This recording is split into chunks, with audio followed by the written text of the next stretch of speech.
our senses, right? We can see, taste, touch, smell, and hear. They came up out the forest, they looked into my room. I was only 4 years old, I didn't know what to do. I was playing muscle man with a friend, I think the dude was named Vernon. He saw the M16s and stepped away from the curtains, and they kicked in the door. This is the DEA. They saw my father, and then they fucked up his face, and they cruised up the stairs with their M16s. They busted into my room and scared the fuck out of me. I saw my mama, I said, what the fuck's happening? She said, we're busted. I said, what the fuck does that mean? She said, for growing the weed under the basement floor. I said, the plant that dad smoked. She said, but there's more. They're gonna take up our house. They're gonna take all your toys. They're gonna take away data. They're gonna put them in bars. They're gonna take all our money. They're gonna take all your cake. The next day was my birthday. I'm not being fake. These motherfuckers, they're called the DEA. They're called the CIA. They're called the NSA. And today, they listen to everything that you say, but you don't give a fuck. You just go about your day. They keep a file on everyone, and we pretend that we're dumb. We sell all our metadata. It's worth more than a sum, but they don't give us back none because they know that we're numb. We got some stupid motherfuckers that just want to be safe, and they'll give up their freedoms, man. They'll give up their say. They'll spend $1 million on education just to join up the slaves. You're not American thoughts. Welcome, welcome, welcome, as John Oliver, the great John Oliver, would say, to Dangerous Thoughts, the podcast that dives headfirst into the shadowy realms of reality, exploring the edges where most fear to tread. Here we question everything and we fear nothing, from the mysteriousness of consciousness and reality to the unsettling truths lurking behind the facade of everyday life. We peel back the layers to reveal the raw, the unfiltered essence of our existence. This is not a podcast for the faint of heart. This is for the brave, the curious, and those who crave the uncomfortable opinions, those who crave dangerous thoughts. I'm your host, Manu Tereme. This is my co-host, Tyson Strasberg. He is the man, the myth, the legend. He will tell you about the five senses sometime later on in the podcast. So Tyson, what should we talk about this week? Important things of the week. Here's the segment, important things of the week on Dangerous Thoughts. What went down this week that you want to talk about? What didn't go down, actually, and that was the temperature. It has been in the high 90s, low 100s for the last 3 weeks. And I just looked at my phone. Wednesday, it's supposed to be over 100 again. Today, it was 104, according to my thermometer in my car. It was just so hot. I've been dehydrated twice. I almost passed out once because I was out in the heat and I should have known better. Oh my God, I'm staying hydrated today. Lots of water, maybe light beer. And it was, right? We're lucky. We're lucky. I'm in Colorado Springs, where we do this show, quite often, most of the time, 99.9% of the time these days. It's not that hot here. I mean, it gets hot, but it doesn't get LA hot, doesn't get San Diego hot. It just gets, it's all right. So I don't have to deal with that anymore, and I'm glad. My mother is living in Northern California. She's dealing with 112, 113 type temperatures. Arroyo Grande, Fresno, all those areas are just ridiculously hot. Crazy. Pismo Beach, horribly hot. Also, I think the debate might have been more than a week ago, but there's all this fallback on Biden and Trump. And I watched a documentary the other night called Bad Faith about the Christian right and Christian fund. What are they called? Oh, let me pull up my notes. Christian nationalists. Christian nationalism. Yeah. And it opened my eyes. So the next segment is to talk a little bit about the Christian nationalism and the dangers that it poses to this country. So I wanted to start with the top 10 lies of Christian nationalism. First, Trump is a Christian. That is a lie. The man has not been born again. He does not believe in any of that stuff in the Bible. In fact, every time he tries to quote it, he makes a mockery of the book. Not a Christian at all. Supposedly a Christian, but come on, Trump is not a Christian. 2, gay people are demonic and will burn in hell. The number third biggest lie from the Christian nationalists: America was founded as a Christian nation. Not true. America was not founded as a Christian nation. In fact, most of our forefathers, this is a fact, and you can look it up, were not religious, or and most of them did not want religion to have anything to do with our government. They all understood that a government, a state-sponsored religion, a government that was controlled by any religion, would result in a tyrannical government, and that's what they were running from.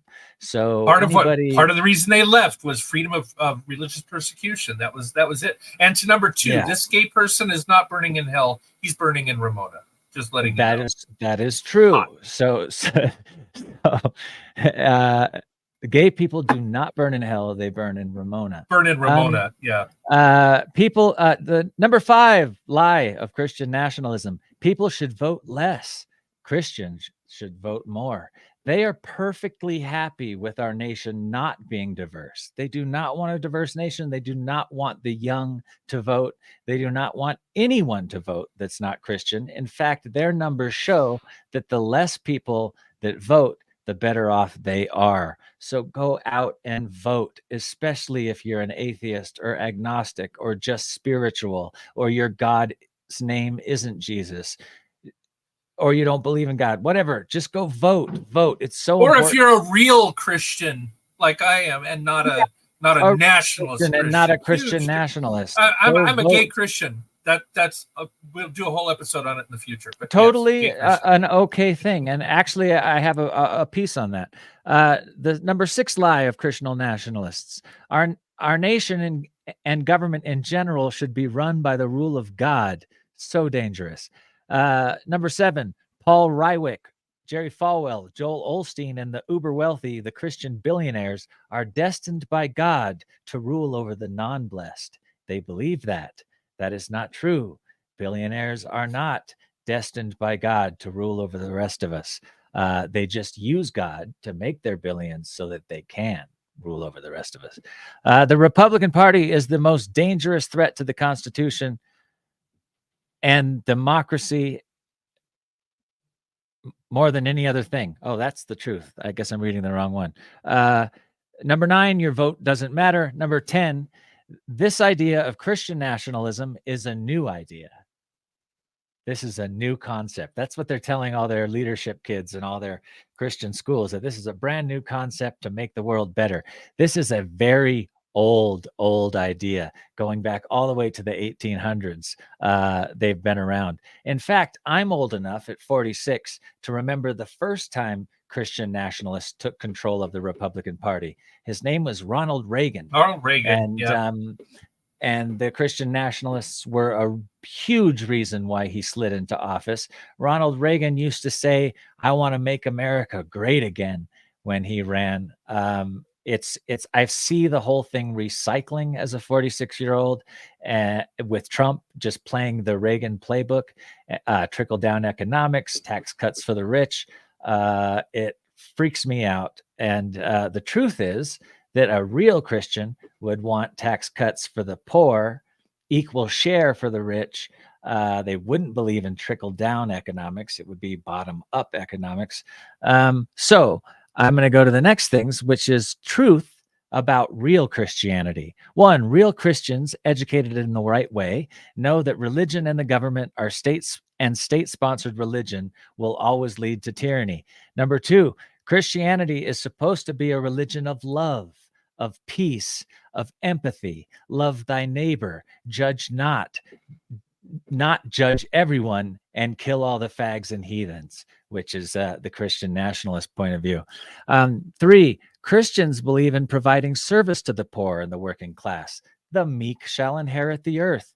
That means care, a strong minimum wage for people that work everyday jobs to keep this system working. That means affordable health care. We take care of the elderly. We take care of the sickly. That means women's rights, equal rights, not elitism and not oligarchy. 4, Christian nationalism was founded as a direct response to segregation in America. That is a fact. The very first like held together Christian nationalists really campaigned on keeping blacks out of schools, keeping us segregated. As soon as they realized that they couldn't continue to campaign on that in the 70s and 80s, they found pro-life, and they used abortion and pro-life to get the same control. And it's over older our than government. that. Yeah. The KKK, what religion do they believe in? Christianity. Yeah, it goes all the way back to rich folks in the 1800s, Civil War, all that stuff. It's been around a long time. 5, real Christianity is about accepting all of God's humans, all of us, the black, the white, the yellow, the pink, the brown, the gay, the straight. It's about loving not guns, war, and Trump. I saw a hat with a Christian nationalist that was holding up his thing at the January 6th, and his hat literally said guns, war, God, God's, guns, and Trump, I think it said. It was so scary. It's about, so don't let these people with hats that say God's gun, there's my next note, that say God's gun and Trump, who stormed the Capitol holding crosses and smashing and beating people in the name of God, to trick you into their program, especially if you're a Christian. Christianity is supposed to be about the acceptance and the turning the other cheek, loving thy neighbor. True Christians want to worship their God in peace, not force their God on the rest of the populace. True Christians believe that every single man and woman must come to God through rebirth, one by one, of their own free will, not of a state controlled. The Christian nationalists want us to be a Christian nation, and it is the most dangerous thing in the world. Do you know a Christian nation that I can think of? It's called Russia. It's a Russian Orthodox Christian nation. The state says the religion of the masses is Russian Orthodox. We don't want to live in a tyrannical police state controlled by God, whatever that means. Look at any nation that is religiously controlled. Look at Israel. Look at Palestine. Well, Palestine is part of Israel, but look at Iran. Look at Iraq. Look at any nation that is controlled by a religion is constantly in war, is constantly in at least in tyrannical evil oppression of their people. Yeah. Right. Christian national. And that was it. Go ahead. Say what your piece. No, that and that's what I mean. Anytime a religion is allowed to run a country, then civil liberties are at risk, right? It's okay to stone your wife. It says so in the Bible. So go ahead and stone her to death. It's okay to, anytime religion is allowed to run a country. This was founded, the United States, perfectly on the separation of church and state, so that here in this country, we have people that practice Judaism or Christianity or Hinduism, or they're atheists, or they're agnostic, and we all supposedly and hopefully in most cases live in harmony, and we're allowed to. But as soon as our government starts adopting things like putting the 10 Commandments in every classroom, and part of the reason in the front of federal monuments. I think Alabama, is the state where the Constitution now has to be in every classroom, K through 12. Now, I have a question, just a quick question. These are the same folks that say, "Oh, don't teach sex ed, no drag queens, reading books to kids." So 10 Commandments. If you're in first, second grade, and the teacher is reading this, and a child says, "What does it mean? Don't commit adultery?" How are you going to have that conversation? Well, adultery is when you fuck somebody who's not your wife. I mean, how do you think about it? Right. So how do you explain this to, maybe the 10, I'm a Christian. I do believe in this stuff, but I don't think it should be in classrooms, because you have kids of different religions, and you're putting one above all the others, and that's not fair to the Jewish kid, the Muslim kid, the Hindu kid, this in the class. But anyway, anybody under third grade, some of these commandments are things you don't want to tell a child. You don't want to have a conversation with a 5-year-old about adultery or coveting thy neighbor, or there's some things you don't want to talk about at that age. Absolutely, just my opinion. Yeah, it's a good opinion, though. I also want to read you some wonderful words that I saw in a documentary written by a what is his name? He's a theater. I mean, what's a playwright? And I found these words to just be beautiful, so I want to share them with everyone if I can find them. Here it is. This is, I wish I could pronounce the man's name. I can't, but listen to the words. They're wonderful. In the time of your life, live so in that good time, there shall be no ugliness or death for yourself or for any life your life touches. Seek goodness everywhere, and when it is found, bring it out of its hiding place and let it be free and unashamed. Place in matter and in flesh the least of values, for these are the things that hold death and must pass away. Discover in all things that which shines and is beyond comprehension. Encourage virtue in whatever heart it may have been encourage virtue in whatever heart it may have been driven into secrecy and sorrow by the shame and terror of the world. Ignore the obvious, for it is unworthy of the clear eye and of the kindly heart. Be the inferior of no man, nor of any man be the superior. Remember that every man is a variation of yourself. No man's guilt is not ours, nor is any man's of yourself. No man's guilt is not ours, nor is any man's innocence a thing apart. Despite evil and ungodliness, but not innocence a thing apart. No, I've got bad eyes and I can barely see this. I'm so sorry. These understand, have no shame, men of ungodliness or evil. These men understand, have no shame in being kindly and gentile. If in the time of your life live, so in that wondrous time you shall not add to the misery and sorrow of the world, but shall smile to the infinite delight and the mysteries of life. That is what I'm about. That is what this show is about. And yes. I wanted to mention one other thing that I think is really growing wrong with the nation right now, and that is this incredible division. Now, I've seen a wonderful thing happen just recently in England. Labour won for the first time. And a lot of times the trend is that we'll follow the lead of what happens across the pond. I so hope that happens and that people realize that unless we stop letting these social media algorithms and stop letting this severe division in America. If you go on social media, the algorithms will take you down your own black hole of your own political ideology. If you're a lefty, they'll force you far left. If you're a righty, they'll force you far right.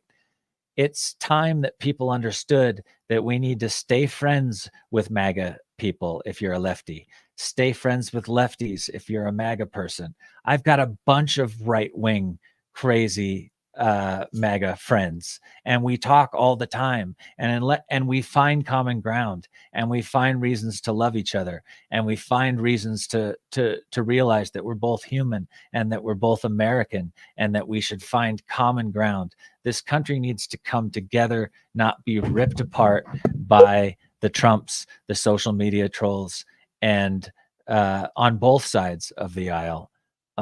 It's time to start accepting people for their political ideologies, but having conversations with them. So if you are a hardcore MAGA right-winger, write us.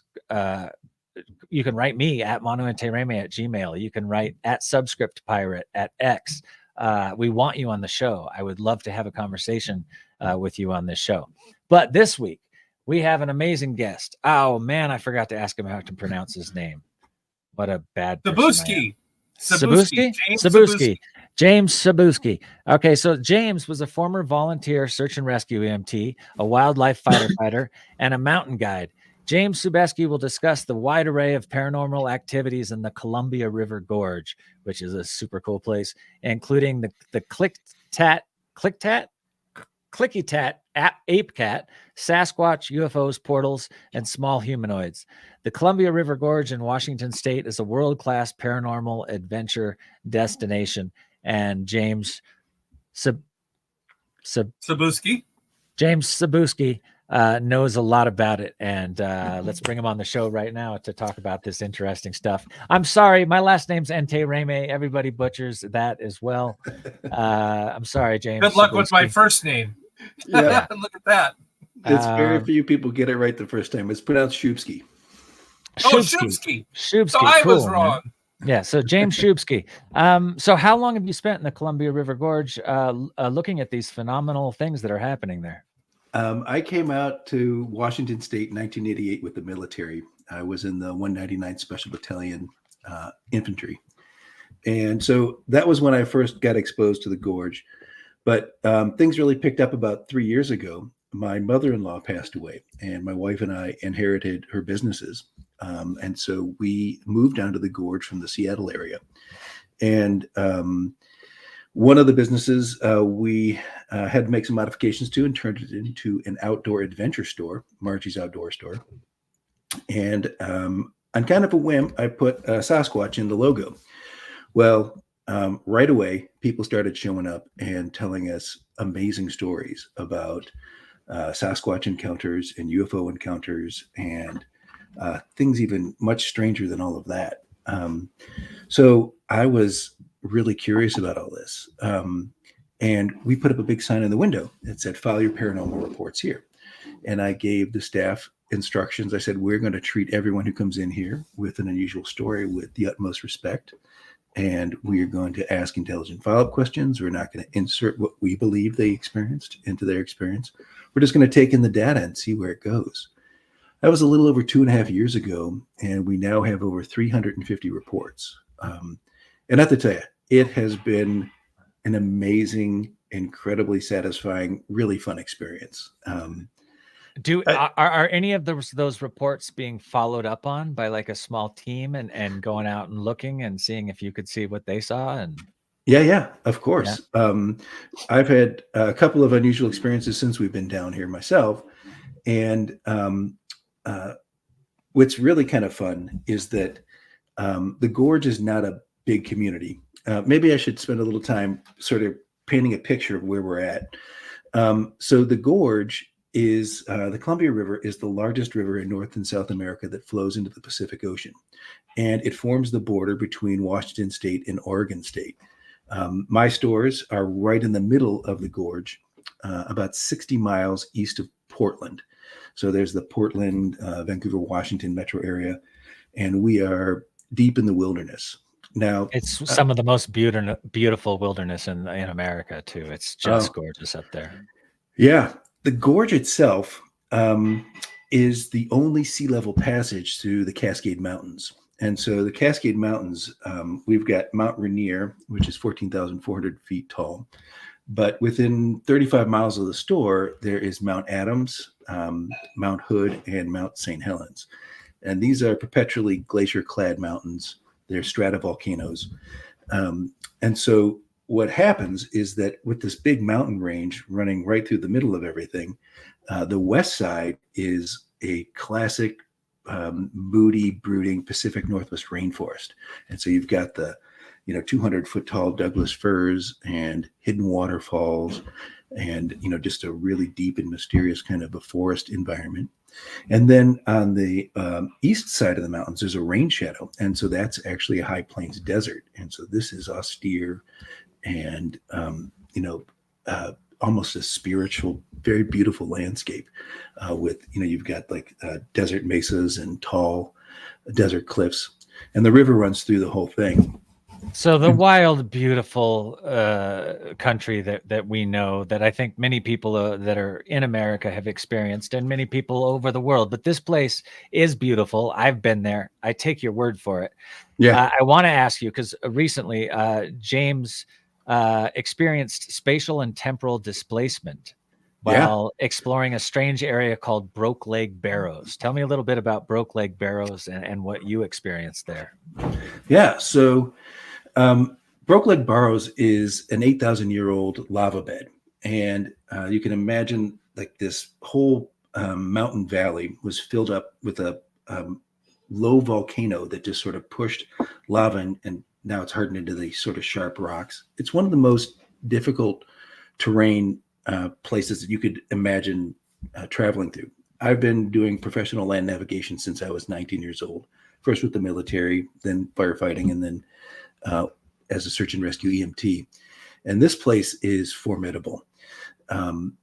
Radios have trouble working there. Cell phones definitely don't work there. Compasses are spotty. And it has to do with the magnetic material in the rocks out there. We've had numerous people go missing in this area. In terms of its size, it's about 22 square miles. So about the size of the island of Manhattan in New York, just to give you a sense of just scope a huge volcanic rock field.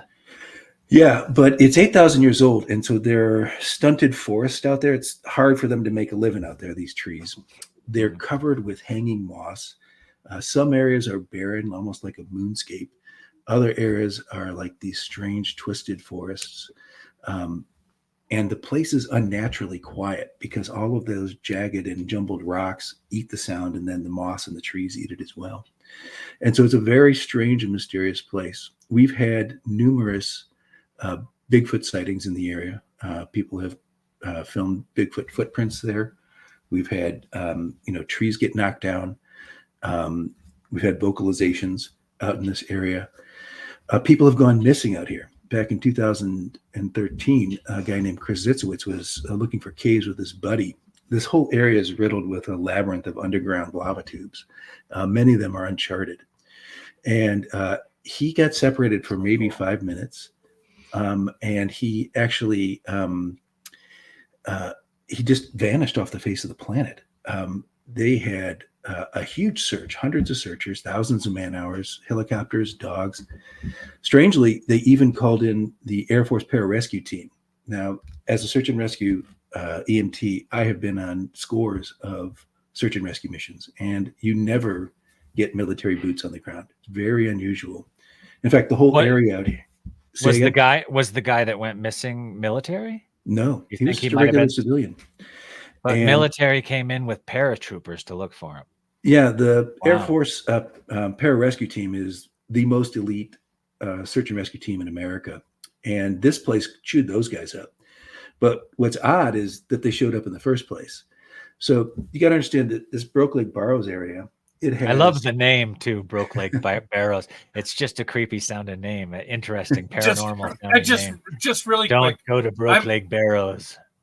I'm a U.S. Coast Guard, so we're kind of an elite search and rescue also. Just saying. Yeah, for sure. Just Nothing wrong saying. with it. You know, Different. Tyson's ego gets tweaked. He's like, if we went in there, we would have Wait a found the minute. dude. Wait a minute. Coast Guard. Well, water search and rescue, of course. Yeah. But still. Please continue. Okay, yeah, sorry. so let me pull up a map and I'll kind of show you what we're talking about here. Okay. So I'm sharing my screen, hopefully. All right. So this is a map that I drew myself. I've learned that when I go to a new wilderness area that I'm going to be spending time in, it's very helpful to draw your own map. I'm also a huge Dungeons and Dragons nerd. So this is kind of my Tolkien version of it. The gorge is about 80 miles long. My store is right here in the center, right in the town of Bingen, Washington, right across from Hood River. So you inherited basically Margie's store? Because I've heard that store's famous. That store's like a super paranormal famous place. And I've seen shows on Bigfoot and the things that have happened there. And that's your place. That's so exactly cool. Sorry. So go ahead. Yeah. So Broke Lake Barrows is this lava bed. It's probably, 20 minutes northwest of my store. And so I was exploring out there, and let me show you. So like this is kind of what the lava tubes look like. Oh wow. Yeah, so this is inside of one, obviously in the fall. And some more caves. I had a really cool picture to show you. Oh, maybe it's not going to come up. But anyway, another cave there. So I was out, and I'm going to try to give a sort of simplify the terrain. So you can drive along the outside of this thing, and there are no hiking trails in there whatsoever. it is so, there's one 4-wheel drive track that scratches in like maybe a quarter of a mile into the southern quadrant of it. It leads to like these strange pools of water, like these volcanic depressions have been filled up with water, and axolotl-like creatures swim around in them. What's weird is that, there are lots of dirt track and wilderness roads out here, but they're all installed for commercial purposes, like to extract timber or, minerals or whatever. There is nothing of commercial value in Broke Leg Barrows. And this really strange 4x4 track leads in there and to these strange pools of water. There's a fire pit out there, and I was poking around and I found 5.56 NATO shell casings scattered on the ground in this one area. It looked like they were firing in all directions. Now, that by itself doesn't mean anything. Could be some good old boys with their AR-15s, but interesting that they weren't the 223 rounds that civilians mostly use, but actual NATO 5.56 spent casings. So I'm just trying to paint a picture of what this place is like. Now, there's this dirt road that goes around the whole thing. And so I parked my car like right at the edge of the lava field, and I walked in probably 150 yards. And there's this trench. So imagine like you've got this lava tube cave, like that one that I showed earlier, and then the roof collapses and leaves a trench. So let's just say this trench is running north-south. And so I fly the drone up and down it a couple of times, and the drone hits a tree branch and crashes at the south end. So I go over there, pick it up. And then I walk to the north end, 200 yards, and then I take a left-hand turn, and I'm heading west, deeper into Broke Leg Barrows. I go another 300, 400 yards, and I find another really cool trench. And so I pull out the drone, and I'm flying the drone up and down this trench, and I look over my shoulder, and I can see my car. And it turns out that I was back at the south end of the first trench. I have no memory or knowledge of how I got there. Now, what I need to impress upon you is I, because of my training, never get lost in the woods. 20 years, 30 years actually of doing this kind of stuff. And I am literally the kind of person you call when someone else gets lost.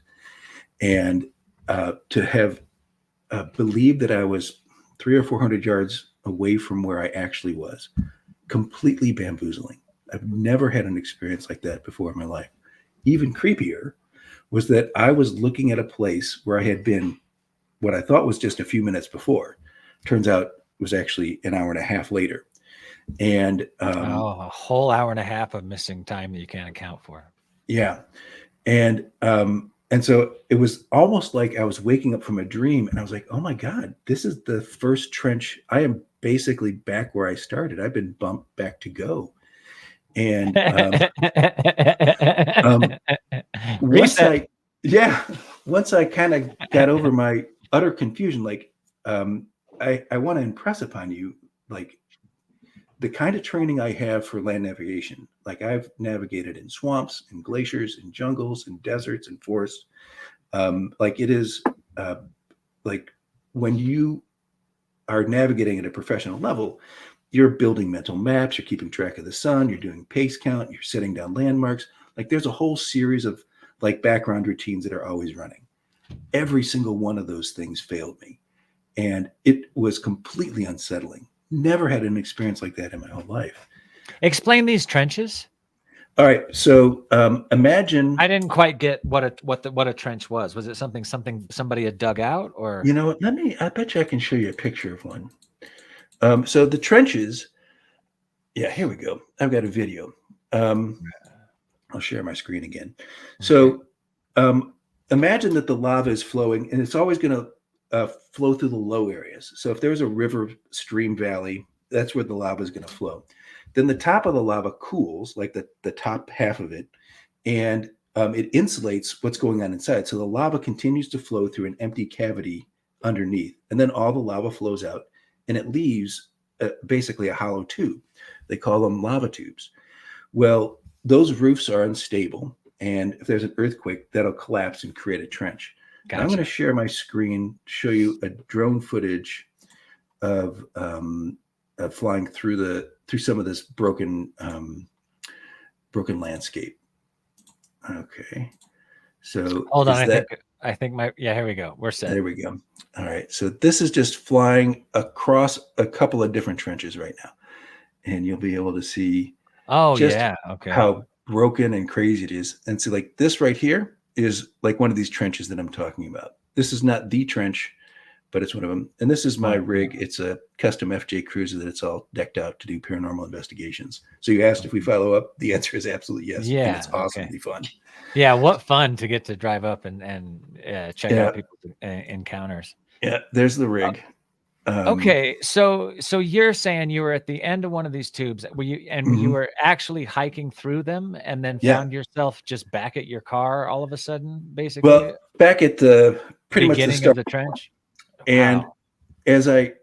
after I got over the bamboozlement of the moment, I thought, actually, if something didn't want me to go deeper into this area, that's probably the most benevolent way that you could remove somebody and put them back to where they started, right? Like I wasn't harmed in any way. I was placed at a place where I could easily find my way out again. And it wasn't unpleasant. There wasn't any, terror or any scary moments. It was just nope, you're not supposed to be in here any deeper than you are. Now, what's crazy about Broke Leg Burrows is, so we have started a paranormal research group here in the Gorge. First meeting had 40 people. So like there's a ton of interest out here. And it's this group that helps me do a lot of these investigations. One of our members is a professional remote viewer, so a psychic spy. These are the guys that the government uses to do counterterrorism work and to peek in and see what our adversaries are doing around the world. He actually was so accomplished that he started his business, and most of their clients were like equity capital firms and venture capitalists, things of that nature. But his team did a study to figure out where the Sasquatch in the area were living. And just to give you a sense, Skamania County, where my home is, there are 2 counties in Washington State. Skamania County is on the west end and Klickitat County is on the east end. This was the first governmental body in the world to enact Bigfoot protection legislation. So if you kill a Sasquatch in Skamania County and the coroner deems that it's a humanoid, you'll be charged with manslaughter. And so we take it pretty seriously out here because so many people have had encounters. And so what the remote viewers were doing is they were looking for and it's clear that we have almost tribes or villages of these creatures living in the area. And they remote viewed like where would be their settlements, like where do they camp, these creatures. And all of the clues pointed to Broke Leg Burrows as the place where these creatures live. And honestly, it is big enough and remote enough that you could have 7 or 8 Ewok villages of Squatches living in there and you would never know it.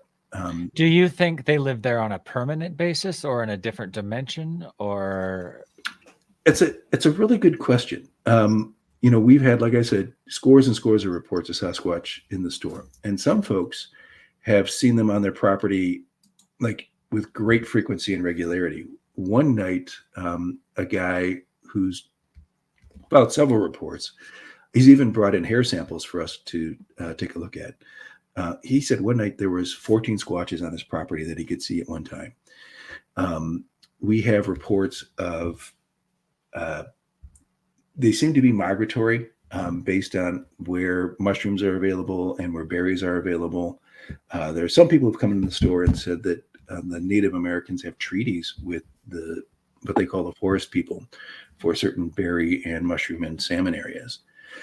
And so the notion that do they have permanent encampments? Well, what we think that they have are seasonal encampments. So places where they travel to and hang out for, when the weather's appropriate for these areas.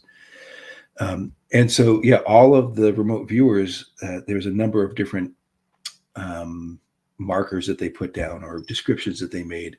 And this Broke Leg Burrows is the place that absolutely matches most of those, if not all of the things the remote viewers were seeing. Wow. Okay. So There's this other thing that gets seen there. You mentioned the name of the county, Klickitat. Klickitat.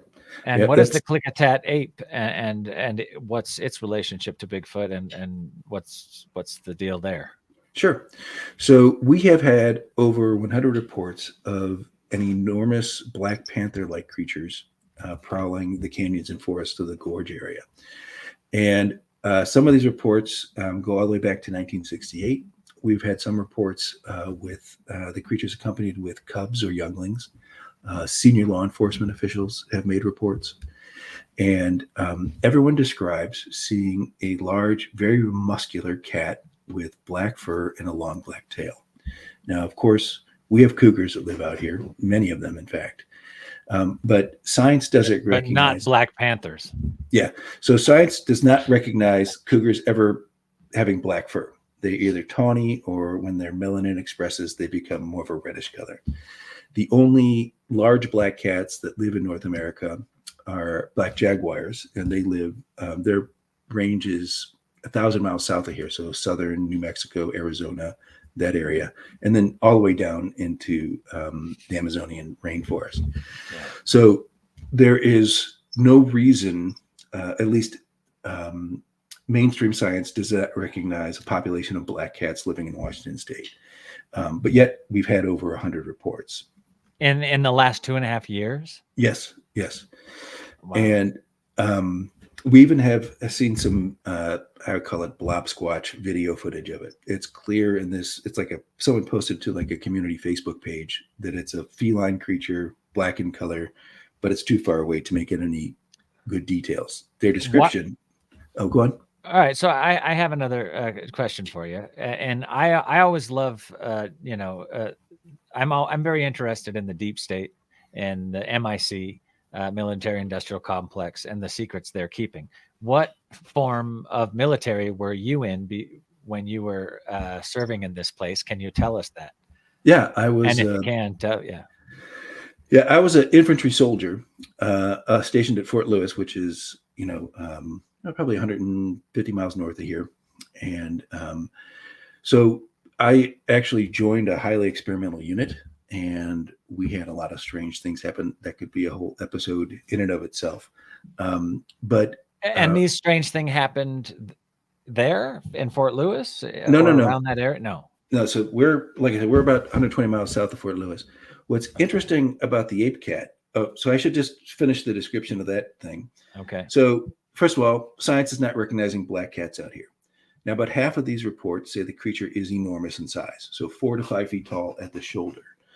So that is bigger than a tiger, which is the largest cat living on Earth today. In fact, there's only one creature in the fossil record that matches that. It was an Ice Age American lion called the Panthera atrox.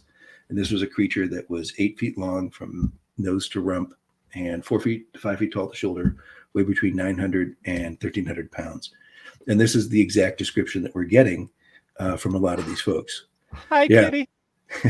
So people will say, I was driving back from Mount St. Helens. This large cat jumped into the center of the road. It was as tall as my Honda Civic, and then it jumped over the guardrail and down an embankment. So a lot of times you get... This one has claws the same size. I guarantee it. I have scars to prove it. And so... And you have a drawing of this cat, right? We do. And so the cat itself, what's remarkable about it, I'll pull it up here on the screen, is that, so the size is enormous, and then a very small percentage, less than 10% of people who report say that the creature has a face that looks similar to a monkey. So here's an AI rendition of the cat. Here's another image of it, giving you a sense of the scope and scale of it. This is what AI came up with when we asked it to generate monkey cat. Yeah. So what? I wonder if Bigfoot and the Klickitat ape aren't the same thing. Well, we never have reports of a long black tail or a feline body shape with Bigfoot. These seem to be two different phenomena. What you're looking at now on the screen is a petroglyph in the desert side of the gorge, which seems to depict a cat-like creature with wavy water lines under its head. Now, there is a Native American legend about a race of underwater supernatural panther protectors called Meshepeshu. And interestingly, their description is they look like a black panther with the face of a man. And so this is, like I said, in the desert area of the gorge, sort of on the east head. Just in front of this is Horse Thief Lake and then Horse Thief Butte. Now, I was sitting in Horse Thief Butte before we even started our paranormal reporting program, and I saw a large creature swimming in the lake. I was about 700 yards away, so I really couldn't get a great look at it. The creature was bigger than a man, but smaller than a car. It was dark in color. It was patrolling the center of the lake, almost swimming in circles. It would submerge for up to 5 minutes, then come back up to the surface. So I can't say for sure. What I saw was this ape cat that people are referencing. But interestingly, we've got these petroglyphs from the native community. Are the natives Nez Perce? Do you know the name of the tribe? Well, the Klickitats are the name of the tribe that's actually living here in the gorge. But we have Yakima. Nez Perce is also close as well. Well, I find this interesting because I see all these circles that a lot of times they say represent portals or represent. There's a lot of these sort of UFO looking circles next to this cat face. Yeah. There's also a cross. What do you make of those circles and that cross looking thing? And has this been verified as an actual Native American petroglyph? Yes. So this area is called Petroglyph Park, and there's probably 40 petroglyphs that you can walk right up to and check out. These, when you're in there in person, you can see the rest of these images, and they are more eyes of similar creatures. The cross, I can't say for sure what that is. So you've got this one supernatural possible explanation for it, but it turns out that if you don't want to evoke supernatural explanations, the most rational and reasonable explanation for this giant black panther population living in Washington State and Klickitat County is that it escaped from the Hanford nuclear site just upriver from us. So that was my next question for you. You rolled right into it. So why do people think that it may have escaped from this site? What's the rationale for that? So Hanford, everyone's familiar with the Manhattan Project, and not everyone, but I am. So the Manhattan Project was how the Allies programmed to create the first atomic weapons. And most folks are familiar with Los Alamos, where Oppenheimer was down there with the engineers designing the bomb. But in Washington State, they picked an area called Hanford Reserve, where they would build the world's first industrial scale nuclear reactor and where they would actually forge the plutonium for the weapons. This was one of the very first sites that they built. Exactly. Okay. And in fact, it was the first site, and it became our nation's most important nuclear facility. So, of course, the plutonium in the first atomic weapon, the Trinity test, and then the Nagasaki bomb came from Hanford. And so when the Allies started the Manhattan Project, they were terrified that the Nazis were going to unlock the secrets of the atom. The bomb was the obvious concern, but the Nazis were super into super soldier programs and super animal programs. And so in the 1940s, we understood that radiation could induce mutations, but we didn't know much more than that. So from day one, the Hanford site had an animal testing program. And the guy that was put in charge of it was a guy named Dr. Lorne Donaldson from the University of Washington. His only academic achievement before getting this posting was that he had actually created a super animal. It's called the Donaldson super trout, and it is a fish that is 8 times larger and stronger than a normal trout. It swims in fresh water. I saw that on The Simpsons, and it has 3 eyes. Right there, this creature reaches sexual maturity in half the time, and it's super robust and survivable, and it's still a viable fish species today. So he's the guy that they put in charge of it during the World War II operations. We win World War II. He winds, and then so the Russians start scooping up Nazi scientists. So we start scooping up Nazi scientists through Operation Paperclip. Yeah. So when we won the war, they announced Hanford was a thing, and then like, oh crap, and they closed it back down and locked it back down during the Cold War. So Donaldson winds up going to the South Pacific, and he's part of like the Bikini Atoll test and the disastrous Castle Bravo test that gave rise to the whole Godzilla mythology. And he stays in touch with the new guy at Hanford, a guy named Bill Bear. And under Bill Bear, this facility grows to enormous proportions. They can house 1,000 large animals there at a time. And I found out about it because I found a newspaper article that said that so Hanford was closed in the 1980s. Basically, after the wall fell, we won the Cold War, and so we didn't need one of the secret facilities we shut down. It is the North America's most dangerous and biggest Superfund cleanup site. So not only is there all kinds of nuclear material out there, there's all the chemicals they use to strip the plutonium out. They had 9 nuclear reactors running there at a time. So it was a giant operation. And Bill Bear, he starts, so he's in charge of the thing all through the Cold War. And so I found this article of, they found a railroad boxcar filled with radioactive animal carcasses buried in the desert. And it was part of their testing program. And so I started doing a deep dive on this guy. And it turns out that he gave several oral history interviews.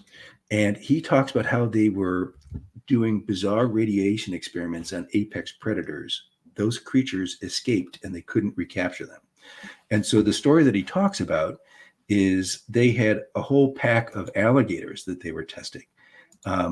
Unclear why they were testing alligators. And I'm going to share the screen again. He, during one of these interviews, actually shows this device, which is the device that they use to irradiate alligators. And I don't know if you can see in there, but that's the actual device they were irradiating the gators with. And so one night, these six of these experimental irradiated apex predators outsmarted the scientists and escaped into the Columbia River. And they were at large swimming around out there. And this is according to him. Yeah, in 3 different interviews, he talks about it. Not only that, there are contemporary newspaper articles that discuss what happened. One of these gators had escaped before, and a fisherman caught it and stuffed it and put it into a sporting goods store. And the Department of Energy folks nearly crapped their pants because this thing was radioactively hot. So they had to send a hazmat team into the sporting goods store to pull this stuffed alligator out. So now when these 6 escaped, they decided, oh man, we can't have fishermen catching these things. And so they put out a press release about it. So this is 100% historically documented. There's no question about whether or not this is a real event. Absolutely happened, 100% for sure. Well, they had this army hunting team that went out and every day from July to January tried to hunt these things down, capture and kill them. They only caught 4 of them. And so you still had 2 irradiated apex predators swimming around. They decided that, well, it's January, it's probably too cold, they're never going to survive the winter. And so they gave up the hunt. Well, I'm sure we've all seen pictures of frozen lakes with alligators still living in them. And they're swimming around in literally the hot water coming off nuclear reactors, right? So these critters are very likely survived, even though they called off the hunt. In fact, in these interviews, Bill Bear says, yeah, I was getting calls even into the 80s about fish and wildlife guys asking me if I knew anything about alligators in the Columbia River. And he just said, well, I always told him no and hung up on him. Then he laughs about it in this interview. Like, that's the funniest thing you could possibly do. Wow. So anyway, you've got these big, we're 100% certain that they're doing experiments on apex predators out at Hanford. And you have to ask yourself why. A lot of their tests, they were testing like livestock, like what happens if a cow eats grass that has fallout on it? Like, can you still drink its milk? Can you still eat its meat? Those things make sense to me. Like, those are critical pieces of information in a Cold War. Like, we don't know anything about the atomic age, and we're trying to figure that stuff out. And in fact, much of what we know about safe dosages of radiation for people and animals comes from the Hanford research. Okay. So what does that all have to do with cats? Well, before I explain that, I have to tell you about dolphins. So since 1958, the U.S. government has used dolphins to guard some of our most sensitive military sites. And that includes our nuclear sites. In fact, in the 80s, a quarter of the whole nuclear stockpile was guarded by dolphins. And the reason is that one of the biggest threats to many of our nuclear facilities, especially the ones that are on the water, is that you can't easily detect a Soviet scuba diver coming in to sabotage or surveil your facility, right? Sonar, especially like 1950s and 1960s sonar, is not going to be able to distinguish between a diver and a tuna fish or a sea lion or something like that. But you can train a dolphin to tell the difference. And what they would do is they would rig this special apparatus onto their snout. It had like a barbed harpoon-like tip, and they trained the dolphin to ram that into the flesh of the diver, right? And it would get stuck there, and then a balloon would inflate, and the diver would be rapidly brought to the surface, and then the atomic security forces would come and scoop them out of the water and gather whatever intelligence they could. Wow. So the dolphin program is extremely effective and extremely successful. Like, we're guarding a quarter of the stockpile with them. And Hanford is easily, without a doubt, the number one most important site in America as part of our nuclear arsenal. Most sites had one Nike missile launch site, which is like a surface-to-air nuclear-tipped anti-aircraft missile. The idea is it would be better to detonate a nuclear weapon and take out Soviet bombers over U.S. civilian populations than to allow those bombers to get to Hanford. And they had 4 of these Nike missile launch sites stationed at Hanford. So they're taking security very seriously.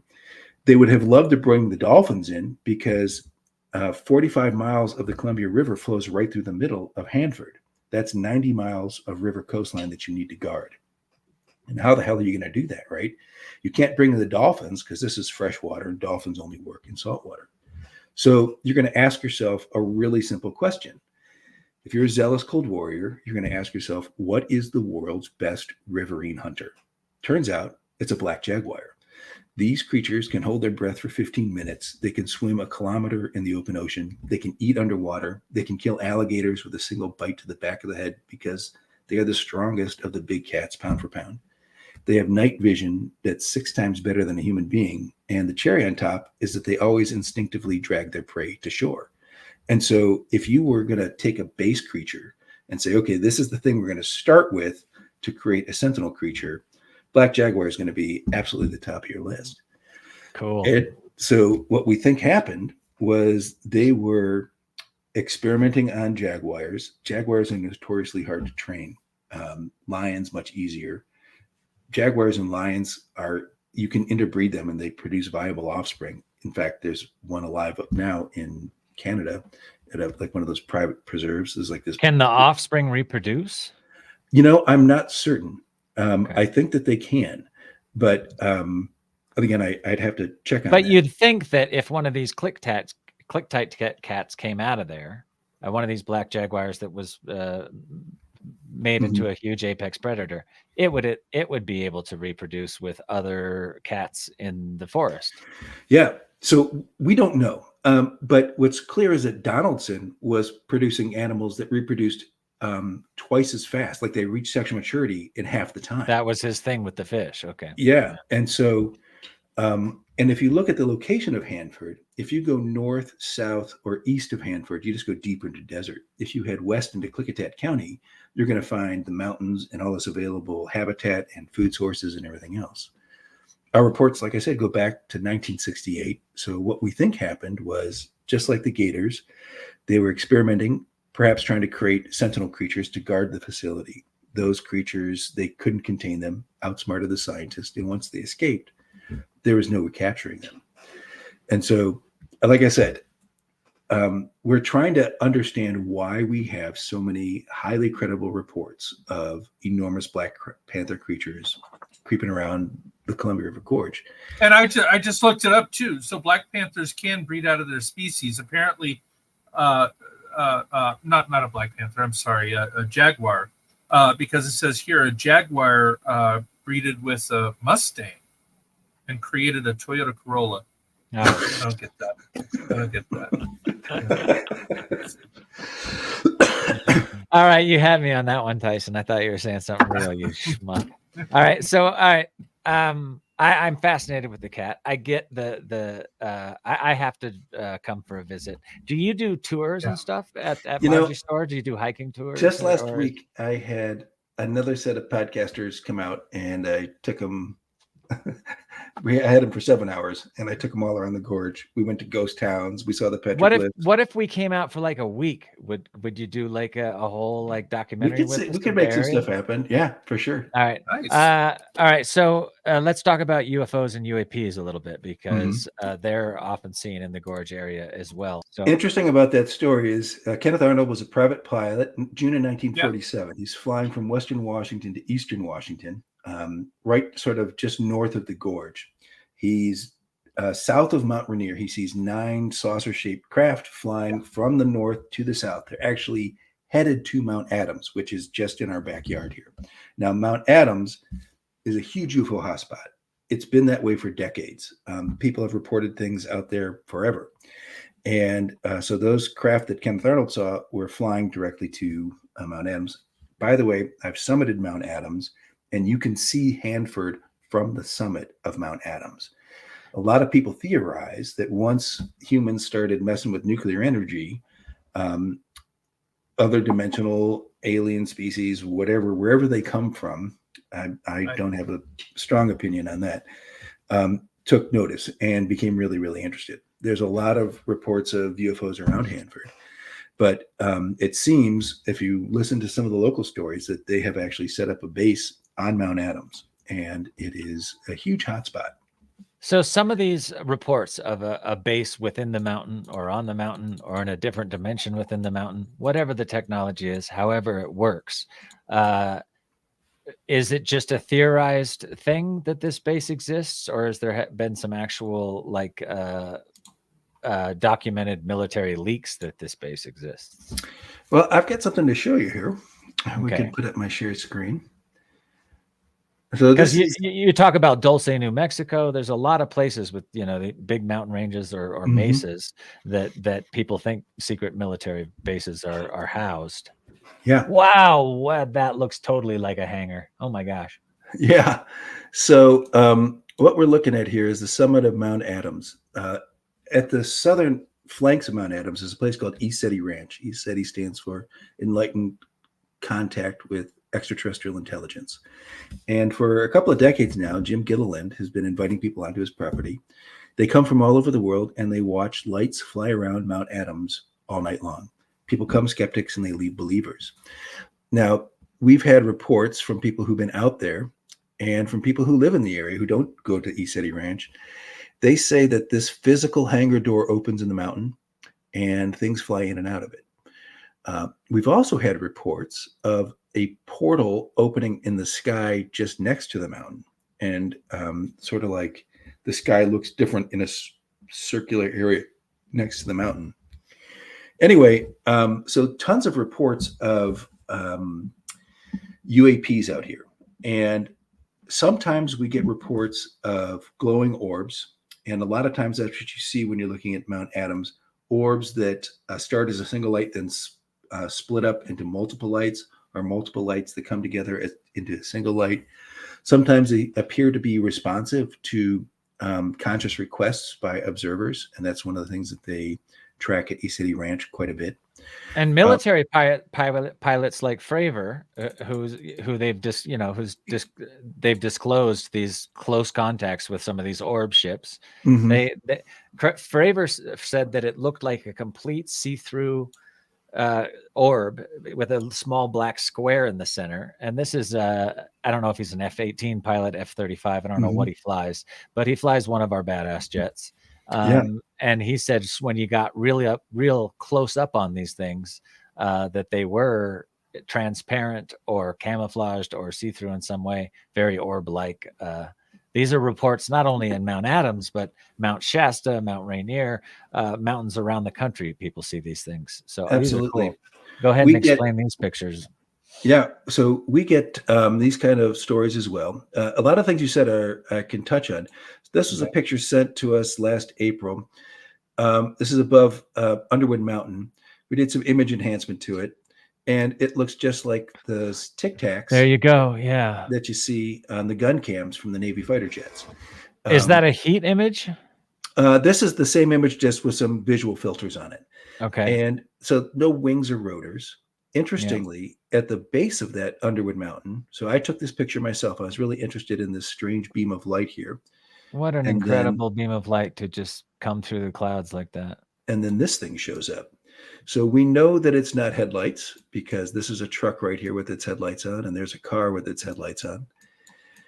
And we know that it is not a lens flare, because lens flares are typically perfectly circular and they don't have information inside of them. And the glows that they have are typically when they do have a glow. They look similar, but not like that. Yeah. It almost looks like the face of the moon, the way the way the artifacts are on the moon. And that's a really odd, strong beam of light, not only coming down through those clouds, but also going up into them. And it doesn't make sense, because when you look at streams of light from sunshine, you get multiple streams, multiple and you rays, can see not like a beam. You can see, right. The clouds would have to be all, except for one hole in the cloud, which is not. And if you see where the sun is kind of center of that cloud formation.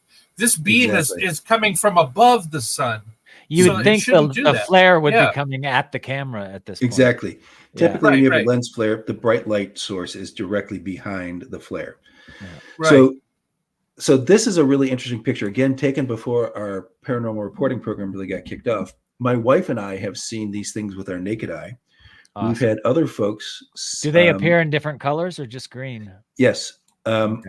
We have reports of red ones. So we have reports on this very mountain. So that UFO is taken at the top of this mountain.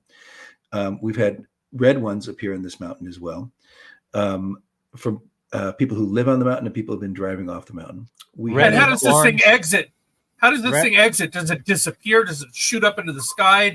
What happens? So interesting.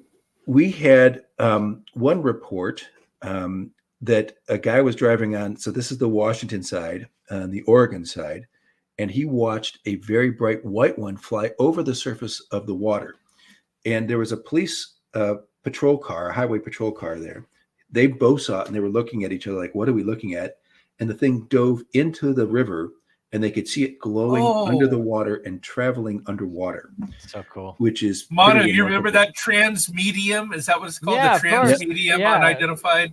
Yeah, that's what the pilots saw with the Tic Tac incident too. They saw them enter and exit the water. So this is a place called Beacon Rock. It's 840 foot tall, cold core of an extinct volcano. All of the flanks of it were washed off in a colossal Younger Dryas flood. One witness said that she saw a white glowing orb heading directly towards this thing at about 300 foot level. And when it got just in front of it, it shot straight up into the sky. So that's another example of some of the UAP type stuff we have around here. And then one more picture, I think. So we also have reports of triangular shaped craft looking something like this. This is, again, is AI generated. Yeah. We get reports of this type of craft, and we also hear that type of craft is oftentimes looked as though it's cloaked, and so people will see starlight bending around it.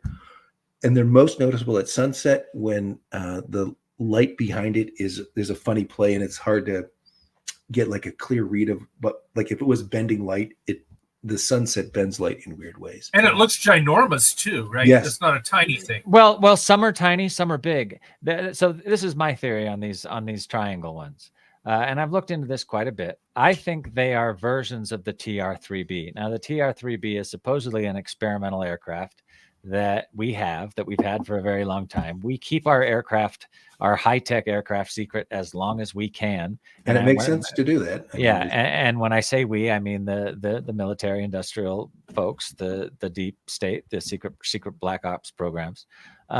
So I do think we have these incredible aircraft, and I think whether they're called the TR-3B or not, supposedly they run on some kind of anti-gravity technology based on superheated plasma and magnetic spheres, and they have these amazing engines that leave these donut-shaped contrails. We've had images of one taking off from Los Alamos and landing in Russia and you can actually see the contrail from the satellite at however many 100,000 feet in the air, and it's just flying. It got to Russia in like 40 minutes or something like that. Jeez Louise. So I think these aircraft and these high altitude platforms are a lot of the leaks coming from the government that they're versions of the TR-3B. I think they're versions of that type of secret aircraft that I believe, and I don't believe, but my gut tells me that these things are probably reverse engineered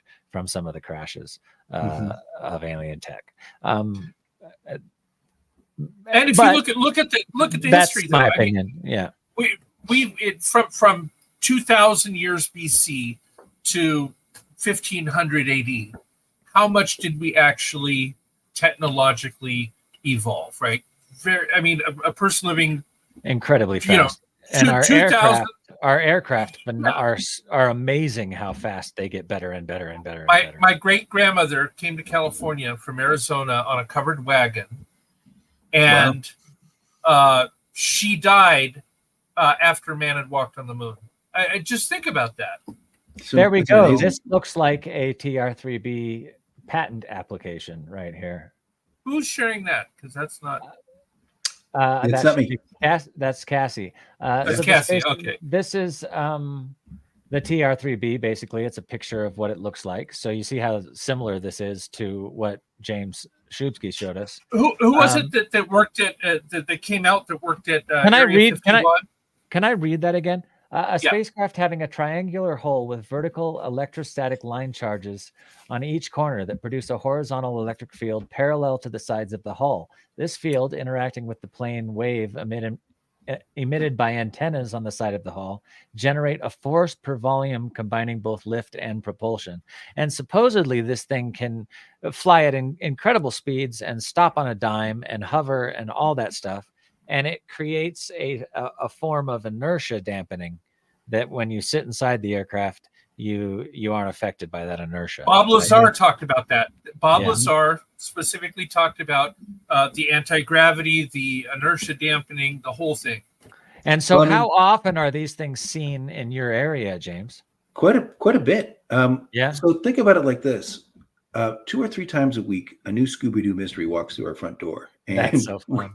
We get to, it's so much, it really is just, I can't tell you how, if you have a spirit of exploration and adventure, I feel like I landed in heaven because outside of it being just an amazing wilderness area to, for all kinds of outdoor recreation type stuff, it is literally populated by mythical creatures and strange crafts and so much fun. And you've got the gear to go check it out, which I'm so absolutely. You got the best job in the world. Yeah, no doubt. I feel yeah. And so this, I love sharing this information. I love talking about it. I love that in the gorge, all the questions haven't been answered. And the people here are kind of okay with that. Everybody that we met, everyone we meet, has either had a Sasquatch encounter or knows someone who had. And so the whole vibe of the area, the water isn't roped off and you can absolutely get yourself killed if you're not careful. It is one of the true rugged wilderness areas. And the mysteries out here, we didn't even scratch the surface. And I'm kind of sad because you guys are into metaphysical, philosophical consciousness kind of stuff. And there's a whole realm of why we're having these, so many people are having these experiences here.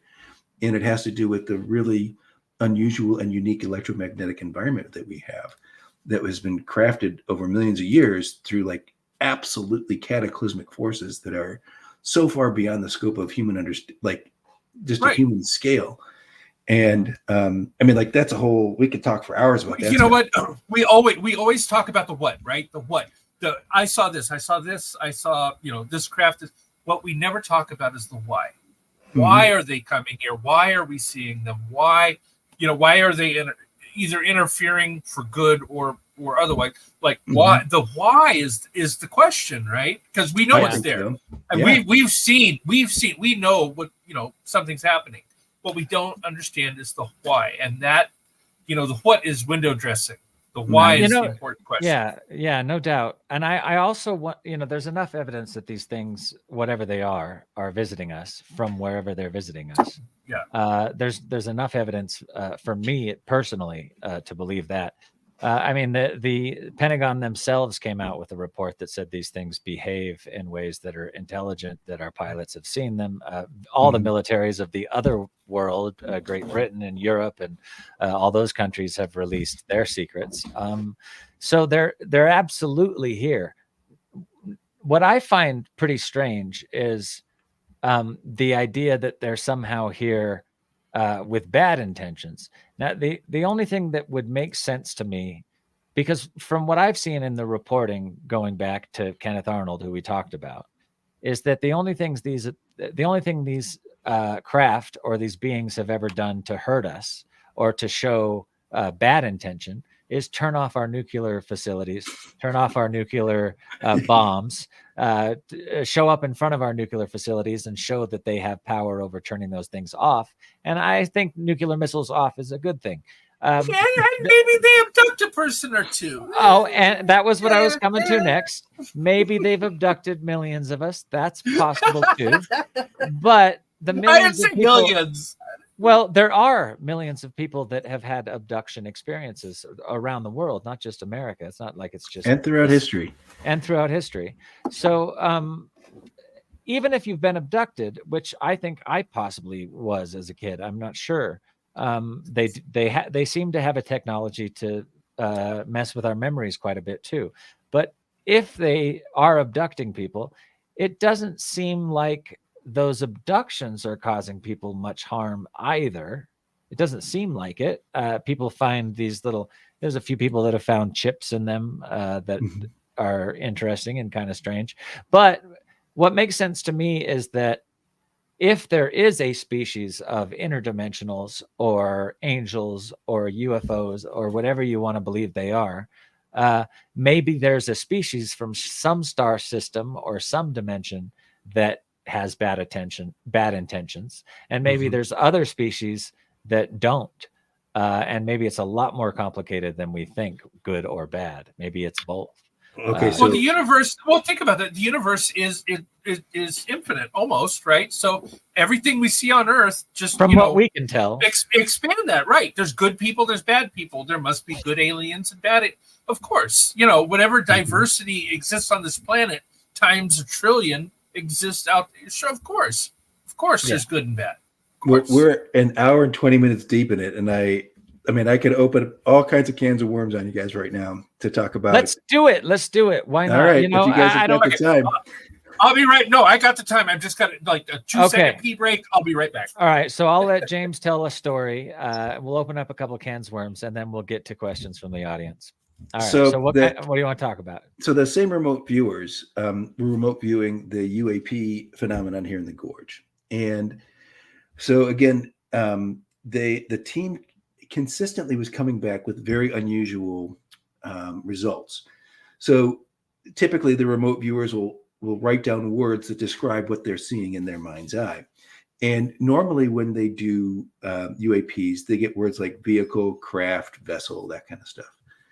But when they remote viewed the UAP here in the gorge area, they were getting words like chariot and vimana and ancient terms from spiritual texts. Yeah, exactly. So a vimana is a flying craft from the Sanskrit sacred texts.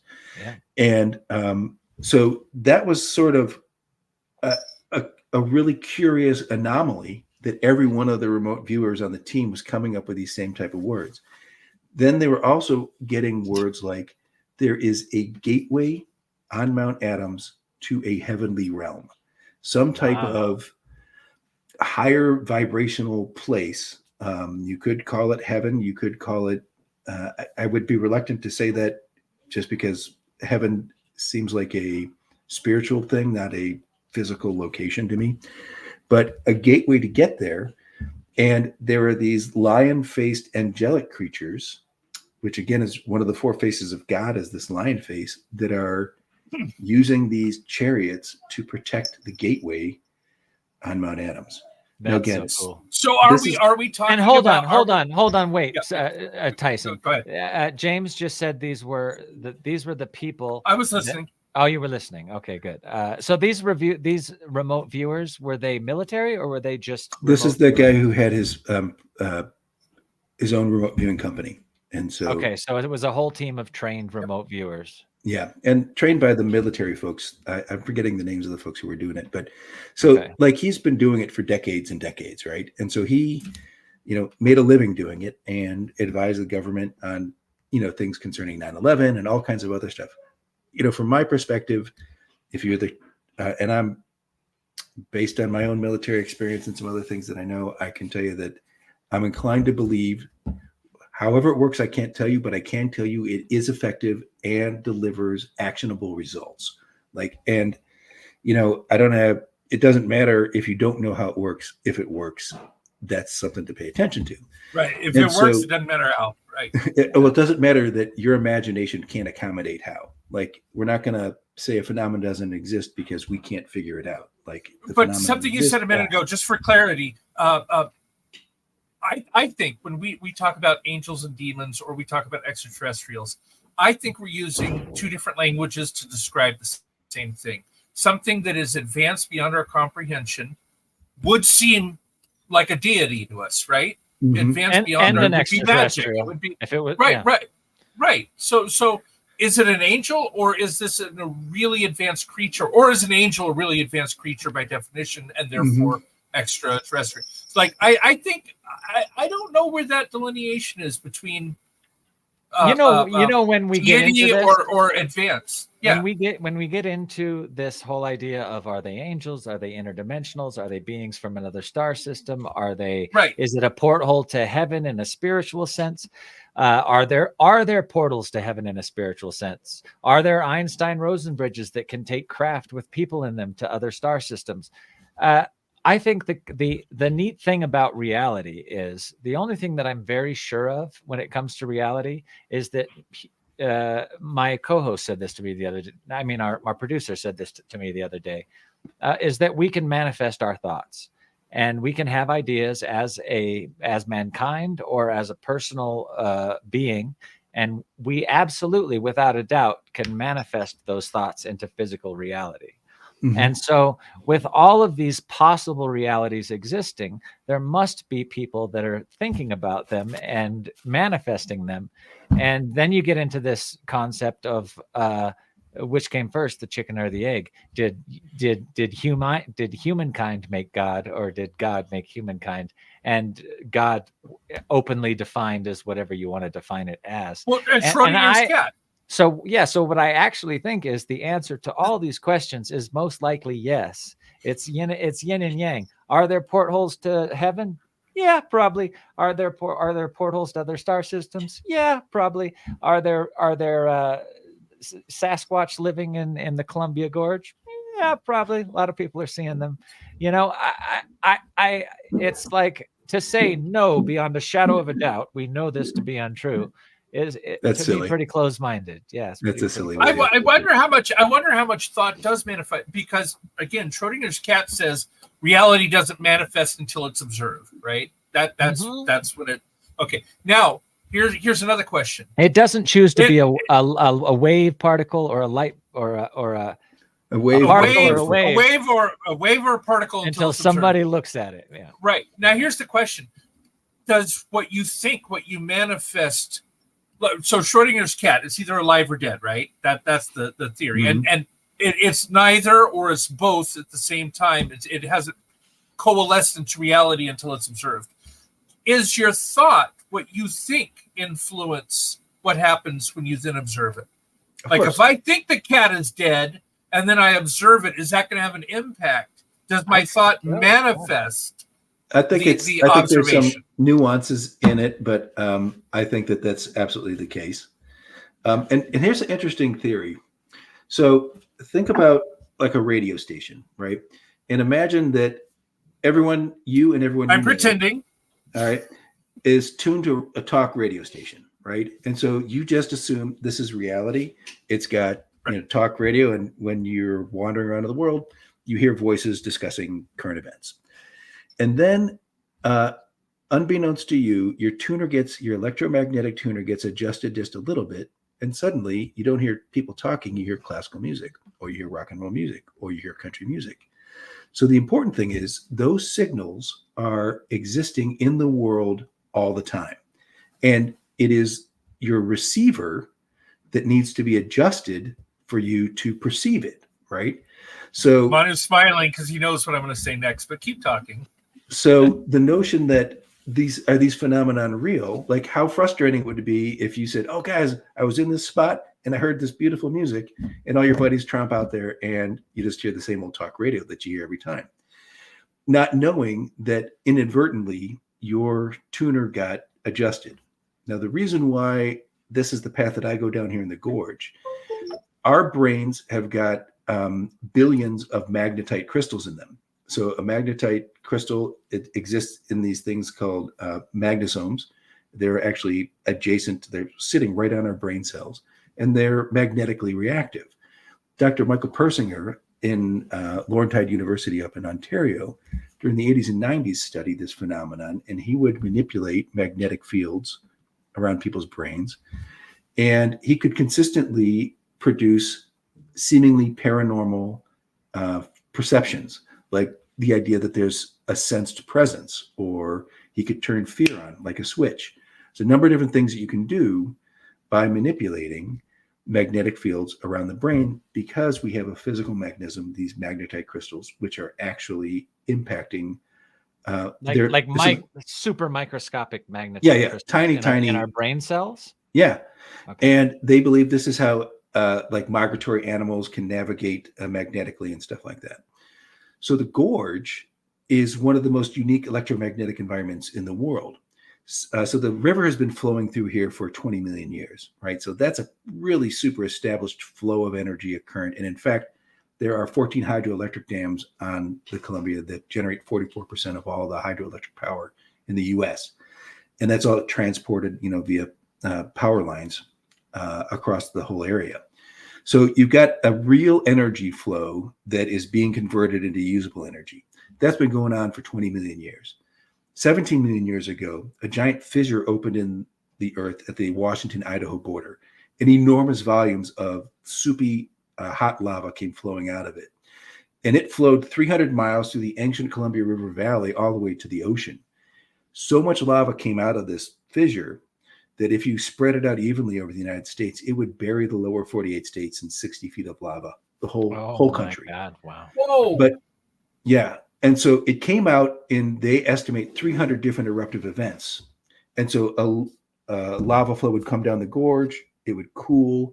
All of its magnetic material would orient towards the Earth's North Pole at the time, cool and get locked in place. 1,000 years, 10,000 years passes, the next lava flow comes through. But the North Pole has wandered. So there's a new North Pole that it gets oriented to, and then it gets locked in place. In the gorge, you can see like 30 or 40 different layers. Each one has got its own unique magnetic signature, right? So you've got this stack of all this weird ass magnetic stuff going on.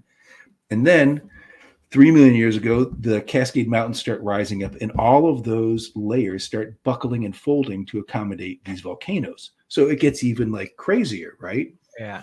Then 15,000 years ago, we had the Younger Dryas floods, sometimes called the Missoula, Montana floods. Basically, there is this gigantic lake in Missoula, Montana, held back by a glacial dam from the ice sheet that was in Canada.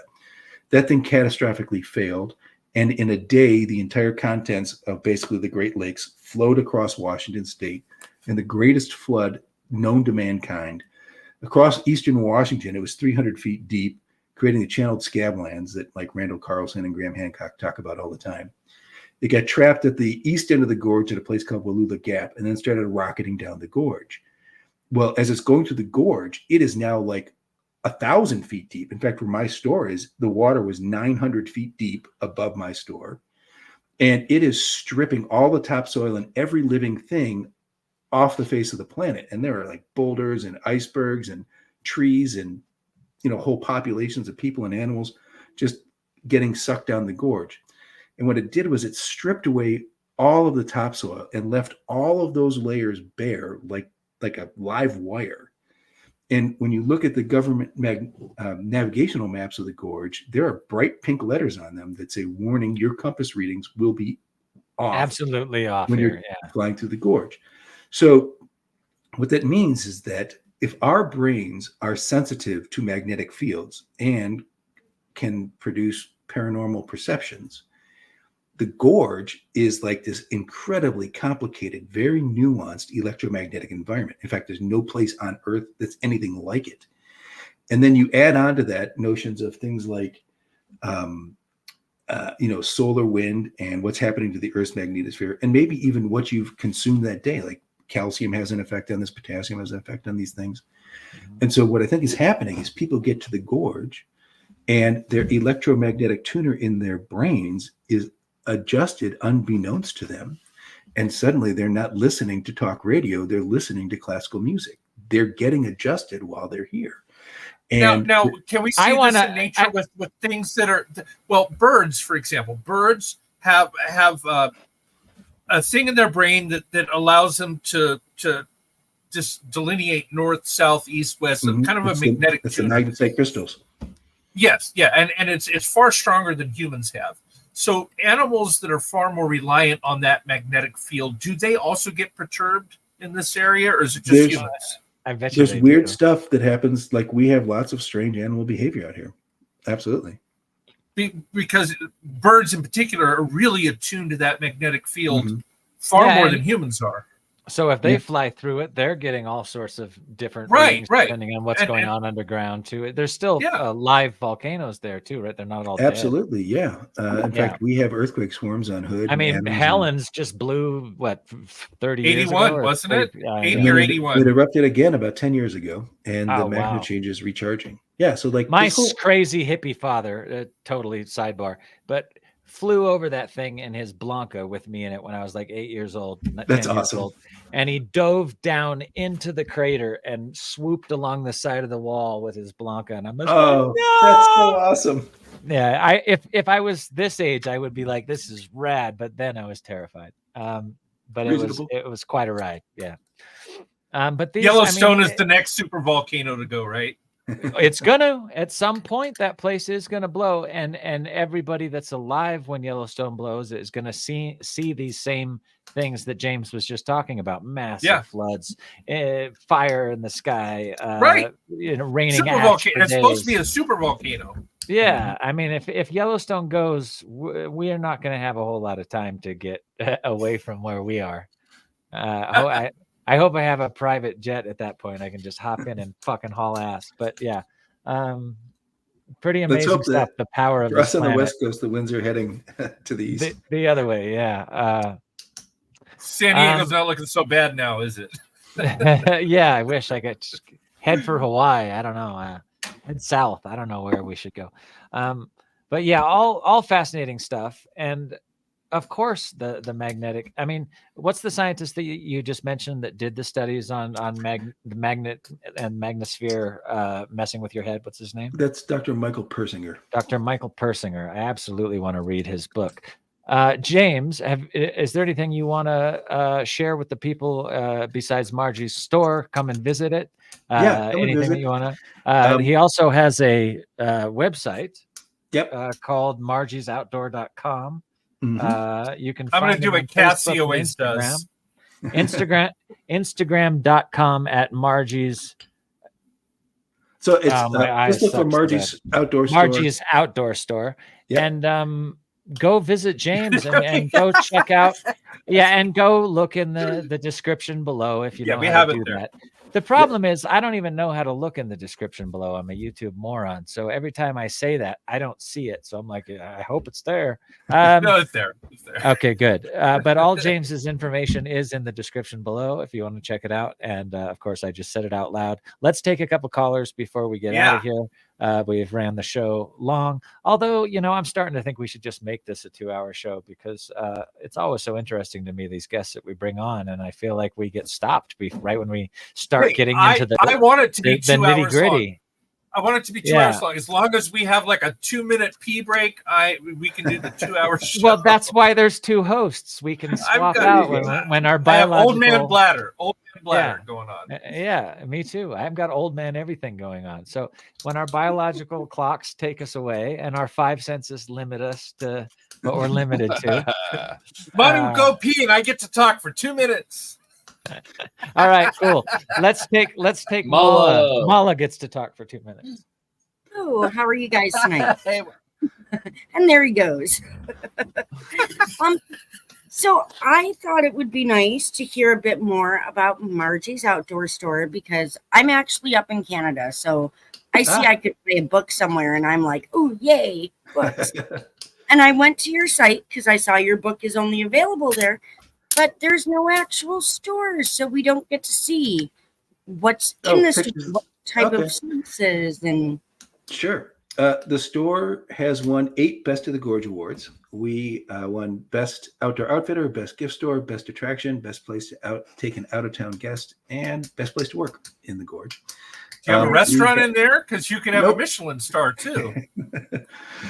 We have just a few months ago put together a paranormal info center, which has got a big map of the gorge. We've got an 11-foot tall furry Bigfoot you can come in and pet.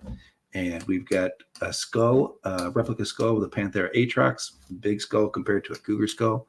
We've got a skull of a Gigantopithecus. We've got Bigfoot hair samples and footprint castings and lots of information about what's going on. Because I'm a giant nerd, we also have a thing called the Heroes Chamber.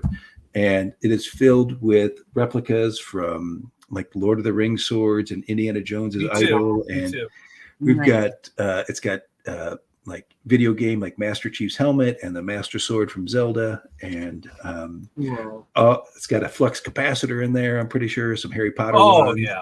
You gotta have a stormtrooper helmets and lightsabers, all that kind of stuff. And then, of course, we've got outdoor gear plenty. And we also have a New Age section with tarot cards and crystals and sage and all that kind of fun stuff. So it really is the most unusual store in the gorge, and it's super fun to come visit. Do you have good snacks and food? Map? Yep, snacks, food, beer. But it's not a Michelin star. I asked about that. No, we don't need that. We just on the need restaurant. to stock up if we're going to go hiking out to some of these strange places. If we get abducted, we want plenty of string cheese. I just want to say, James, that map you showed, I really thought that was a computer-generated map or a map. Beautiful map. I can't believe you drew that. Yeah. Oh my God! Is that the map that's behind your head right now? Yeah, I see on the wall there. I love drawing maps. It's a lot of fun for me. And I'm going to pull it. Where did you learn cartography? In the military or somewhere else?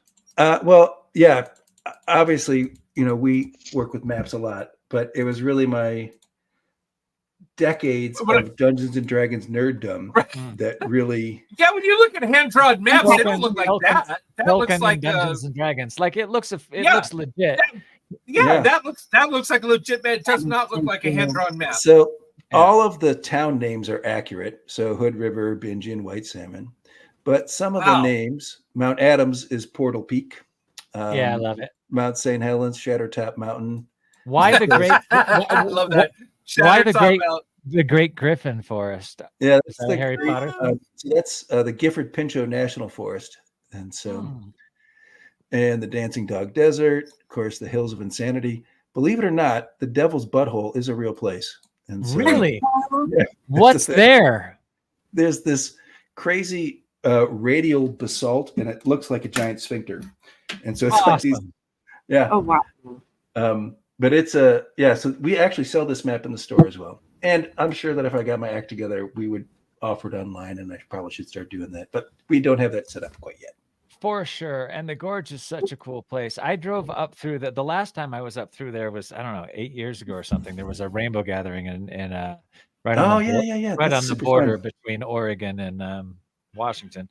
And I drove up through the gorge area, and it actually took a while to hang out and drive different places on the way back. Just an awesome piece of land. And I didn't know about all the UFO and Sasquatch and Klickitat cat. Klickitat He's got Klickitat Klickitat on the Cat. brain, and he'll tell you why in a minute. Yeah. Oh, by the way, everybody that listens to Dangerous Thoughts, I did mean to mention that in the opening. Klickitat, Take It To Him has dropped our official full-length LP. It's amazing. It's on Apple Music. It's everywhere that you download music. Go listen to some sick old school hip hop poetry, sick beats, sick rhymers. Mike One, Mickey Sun, Lou Dub Shots, and E Dub make up Klickitat, Clictyt. Go check it out. It's on. And when all you my hear the social opening media. of this show and the closing of this show, we're hearing Klickitat, right? You usually hear some Klickitat music in the opening and closing of the show. Nice. Yeah. But the whole first record's out and the second record's coming. So go download it, listen to it, show your friends. Also, there was one thing I wanted to mention. Oh, sorry, it's somebody else's question. I'm taking over. Did Mala, you get your sorry. question out, Mala? My other question was, do you have any like maps of the local vortices throughout the area? Or do you just sell maps that you've created regarding what you think more people So would be the interested map in? has got the location of many of the paranormal reports that we've received in the store, including portals where we have Sasquatch activity and Ape Cat activity and poltergeist activity. All kinds of all that stuff is on the map. And then we do have a couple of documents. They're like self-guided tours of two of the paranormal hotspots in the gorge. One is Horse Thief Butte, where I had that sighting myself of the swimming creature, and the other one is of Beacon Rock, where that woman saw the glowing orb flying at 300 feet, and then it's that cold core of the ancient volcano. But we're getting ready to launch a podcast, Chronicles of the Enchanted Gorge, and so Cool. we're putting those pieces together, and we'll be telling these stories a couple times a month. Well, we should come camping up there. I agree. The Dangerous Thoughts crew should bring a camera, come camping up there, go on some adventures, and then we could edit the videos and both use those in our podcasts. That'd be fun. Why not? That'd be a blast. Also, do you have, you say 350 or so different accounts of paranormal activity that you've cataloged over the last 2.5 years? Are those accounts available for people to flip through? Is there like a book? No, there's issues with privacy. So there's several different ways by which people file reports. We've got physical forms in the store. We've got an online at margiesoutdoorstore.com. Then people will communicate to us through Facebook. But a lot of folks come in and just want to tell us the story, and they don't want to bother with paperwork. But what if you at least took their account and didn't put their name on it, but said, "Hey, these are some of the stories that we've heard," so people could go anonymize the stories. Yeah, we get that a lot, but I'm running 3 businesses, and yeah, you're like, I don't have time to do that shit right now. and the amount of money I get paid for that stuff is still working out. When I first saw the title, of the show, it said Mountains, Mountaining, and Margie's Store. The first thing I thought is, why are we going to have the guy from Bass Pro Shop on the show? What the hell? Margie's Store. Yeah, it's completely different. Like I had a different image in my head. Place also. Sorry, Jason.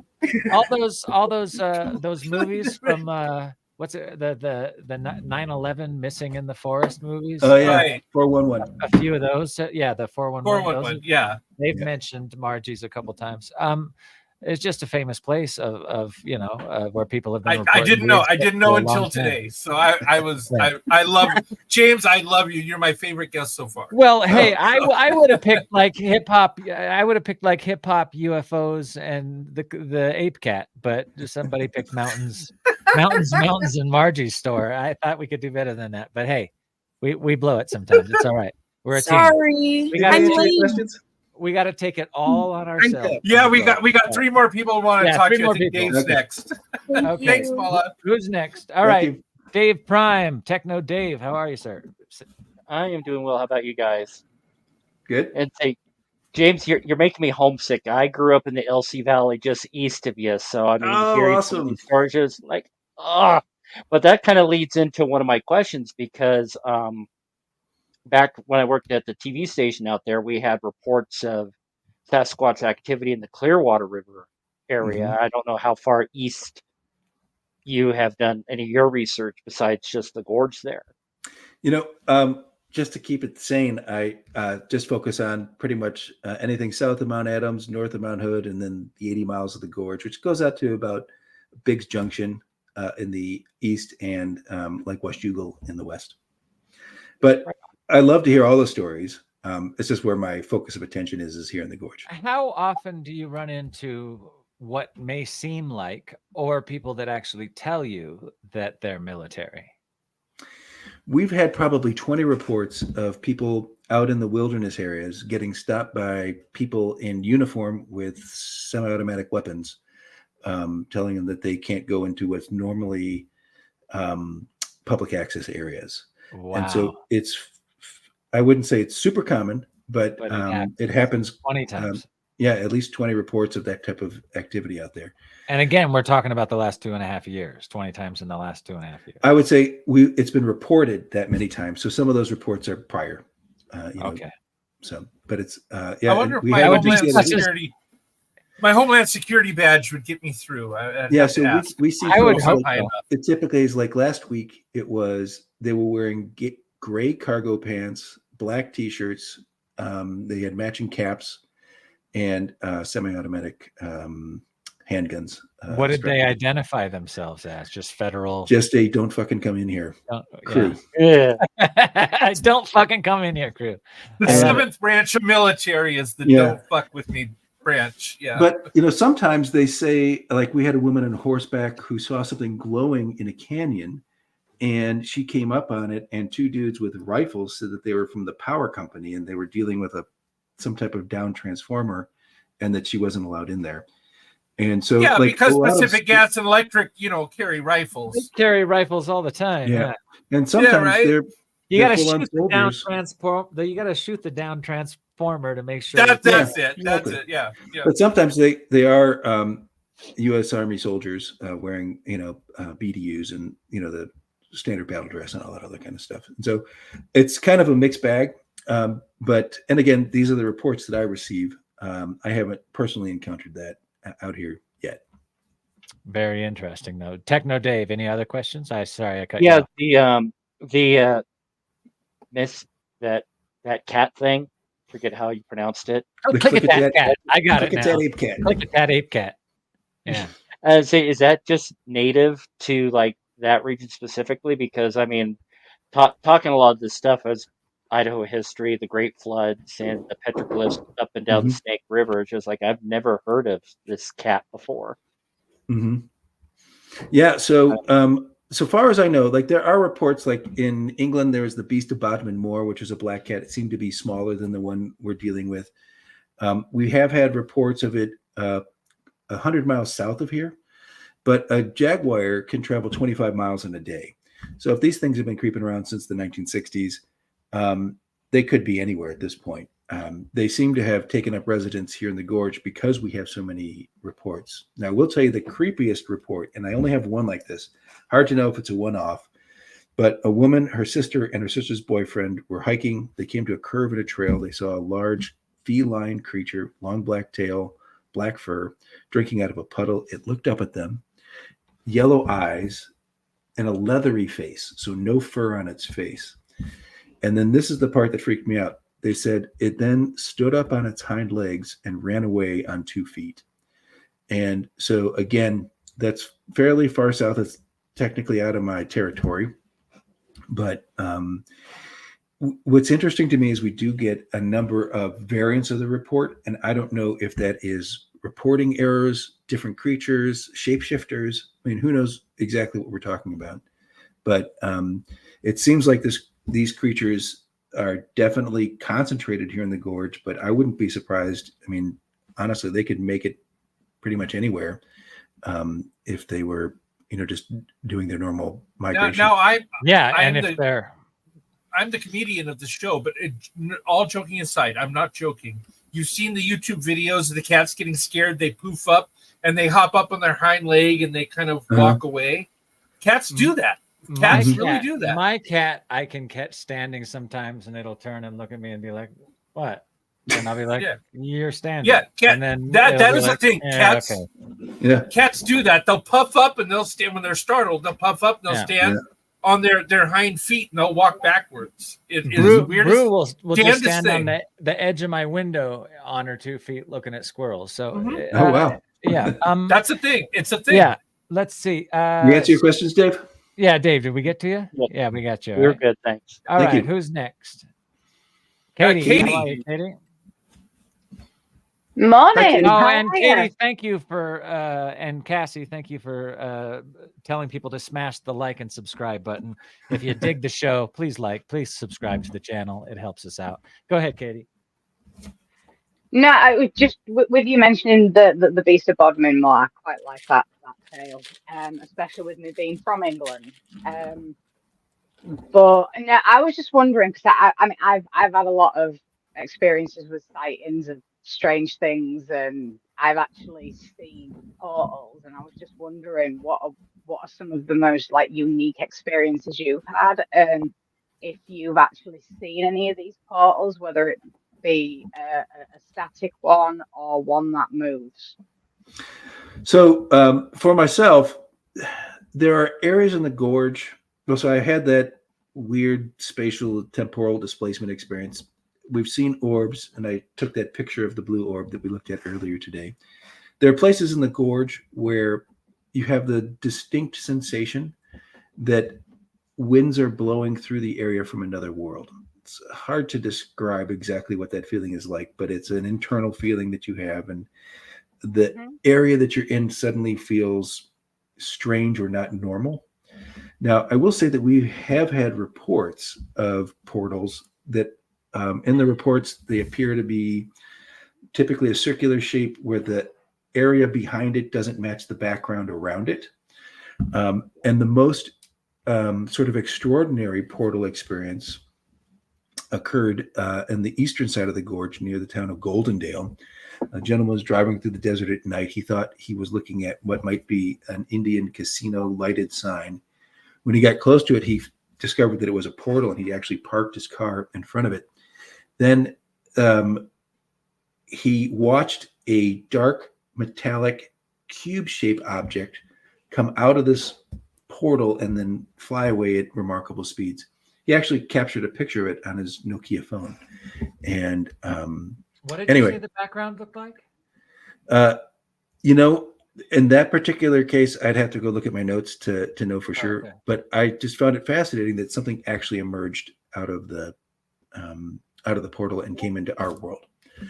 So quite a few stories, mostly of that an area hovering in the air, and the background in that area looks different from the background around it.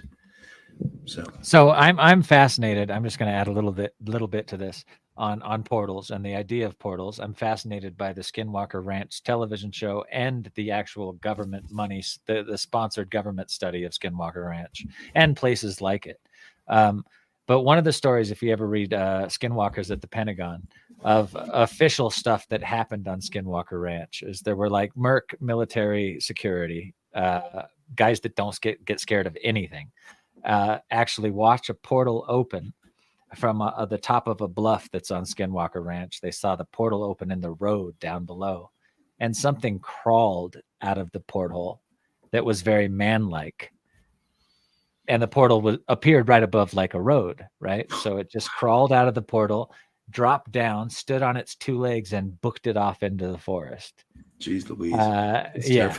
So that scared the crap out of them. And then, of course, the experience goes even farther to where these two, we don't get scared military security badasses, ex special forces dudes, were terrified by something following them. They both let each other know of their escalated, like me and you having a panic attack, Tyson, high level fear. And they ran, and they were sure that something was coming after them until they got back to the homestead.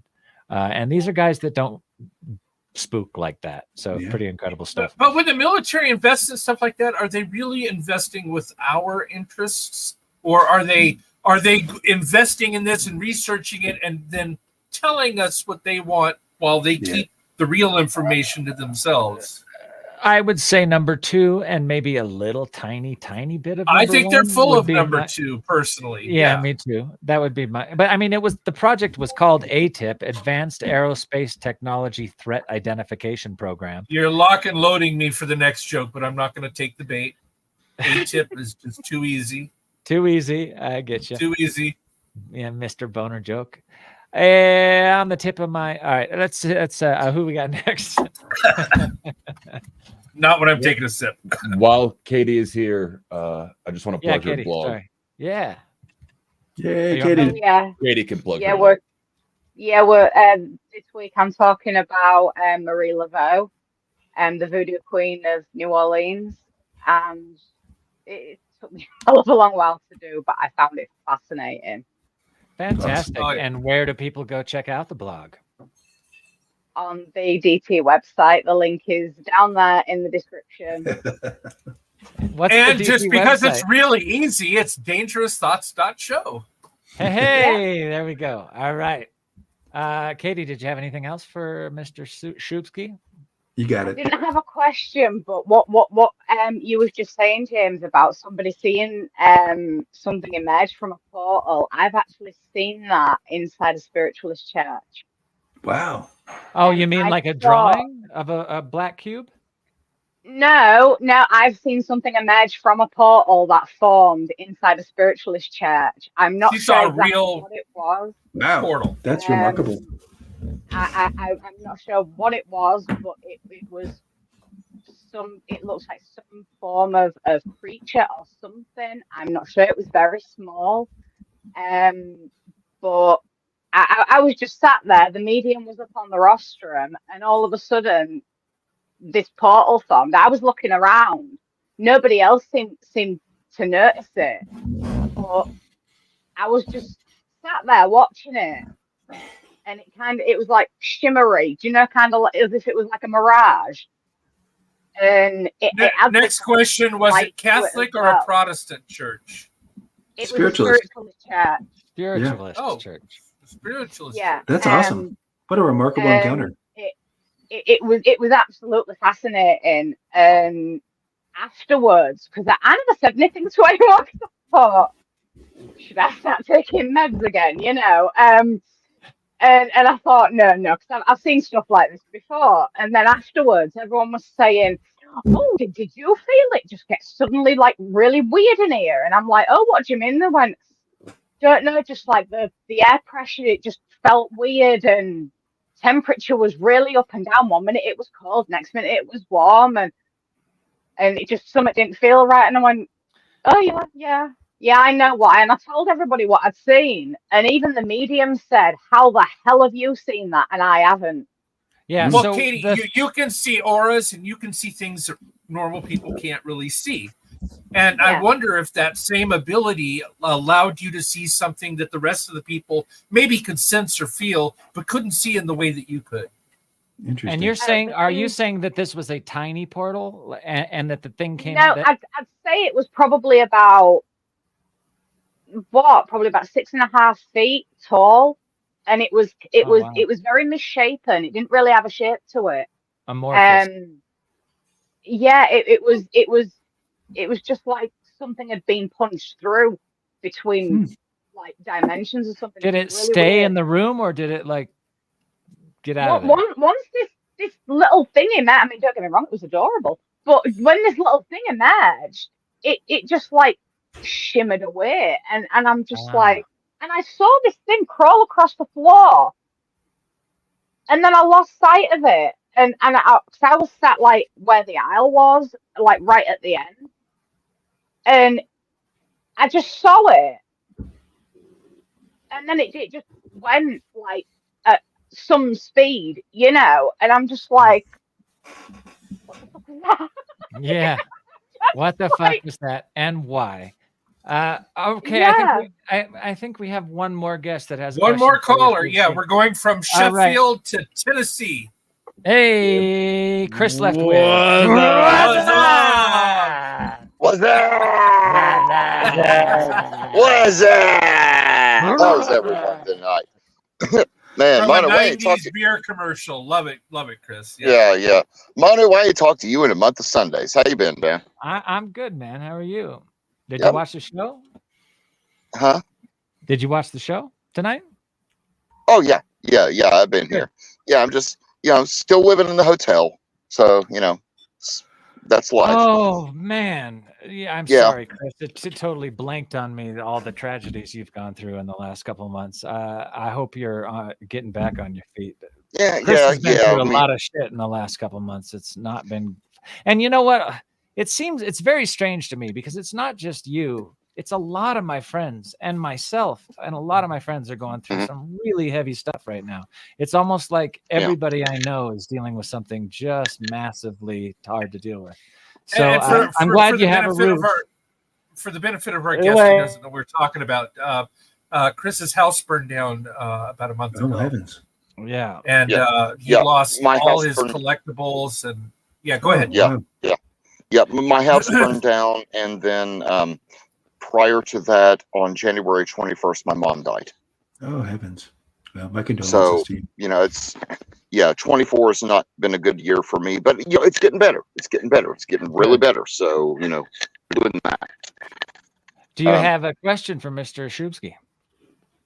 Oh, not really, but I was want to tell him, dude, I've been abducted. Oh, wow. Oh, here we go. I'm not joking about that. I've been abducted. No, I believe you. I'm just saying, buckle up.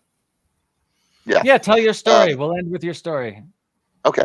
I was 3, maybe 4 years old. I was just a toddler. I think I was 3. I might have been 4. I don't know. But anyway, it was like 11 o'clock at night. My mom and dad were at a Christmas party. It was, my dad worked for the Air Force. He was a civilian. And it was one of those mandatory Christmas parties that you had to go to. So, and you had to bring like your wife or your girlfriend, or you had to bring a date. It was one of those things. Of course. Wait a second. He worked for the Air Force and he was a civilian. That just completely. Yeah, that's frequent. He was a civilian contractor or something. Yes, he was a DoD contractor. He was a master instructor. Gotcha. Okay. And they have civilian employees on the bases too. Gotcha. Oh yeah. So he didn't have to salute anybody. Nobody had to salute him. But he taught everything. He started out with life support, which was anything and everything, parachutes and anything and everything life support. Then he moved on to air conditioning and refrigeration, diesel engines, turbine engines, and then he went into AGE. I don't know what that stands for, Tyson. You probably do, but AGE, we called it AGE, and that's where he taught the machines that work on the airplanes that are inside the hangar. I'm a Coast Guard. I don't know anything about airplanes. I know about get to the abduction, Chris. All right, so we worked on this. Okay. Well, okay. Yes. Well, anyway, I was abducted. It was like 11 o'clock at night. I woke up. My grandma was downstairs, babysitting me, and I walked out. I just woke up, and I looked outside, and I was like, "That's a giant Tylenol." That's what I called it, a giant Tylenol. To this day, I call a Tic Tac a giant Tylenol. I didn't know that. I've only come across the term of Tic Tac in the past several years. But this thing, I called it a giant Tylenol. It was completely seamless. It was probably 50 to 75 feet from me. It was in the air, hovering over the trees, and it didn't move. It just hovered. It didn't do a thing. It didn't wobble. It didn't make a sound or anything. And then I had the empathic communication with the people inside this thing. They were the Greys, and they told me that they were my watchers. There were 7 of them, and they told me that they are here to watch me. They are here to guard over me, and because I have to be here, because something on this planet is going to happen within my lifetime, and I have to be here for this. Wow. Did you get any communications from them after that? Oh yeah. So you in dreams or in other dreams and other. Yeah. Okay. Dude, I can sit out here, I can just concentrate, and I can feel them. Well, I'll tell you, Chris, they're all over the place, man. Well, they're watching all of us.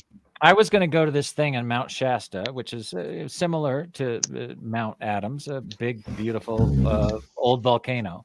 And there's a lot of people there that actually believe that they are light beings. It was going to be like, it's like this alien-a-thon, basically, of a bunch of people in the field that believe they're from the Pleiades, that believe they're light workers on this planet to do work for their species, but they have incarnated into these avatar bodies. Some really, really strange ideas and thoughts. Also, military folks are some deep state whistleblowers are going to be at this thing. I'm still thinking about going. I find all that stuff absolutely fascinating. Like we say on the show, we don't endorse anybody's opinion, but we are fascinated by anyone's opinion. The only thing I can say is, Manu, in my it's not really an opinion. It's, my experience. These people, these extraterrestrials that literally came here from a different world, they are physical, living, breathing, flesh and blood life forms, just like you and me. Now, do they breathe a different type of atmosphere? I don't know. Can they breathe? Maybe they can breathe any type of atmosphere. Maybe they can breathe underwater. I don't know. The only thing I know is number one, the Greys are real. They're like stormtroopers. They are clones. They're cloned, and they can think for themselves, but they do what they're told. The real aliens, they look exactly like us. All right, Zeus, then Athena, like Athens, the Baltar, Nordic, Nemesis. etc. Okay, so to tie this into James's notes here a little bit, there is also one last question I have for you, James, that will kind of tie this story together. There's also been several reports of short bipedal humanoids in the gorge. You haven't told us about those. Will you tell us about those, and then we'll end the show? So a couple of reports, some of them credible, just because I know the witnesses. And driving through the desert side of the gorge, close to 2:00 in the morning, and it's actually one of my employees saw a bipedal humanoid, probably no taller than the hood of his car, skinny, and the head shaped sort of like a praying mantis.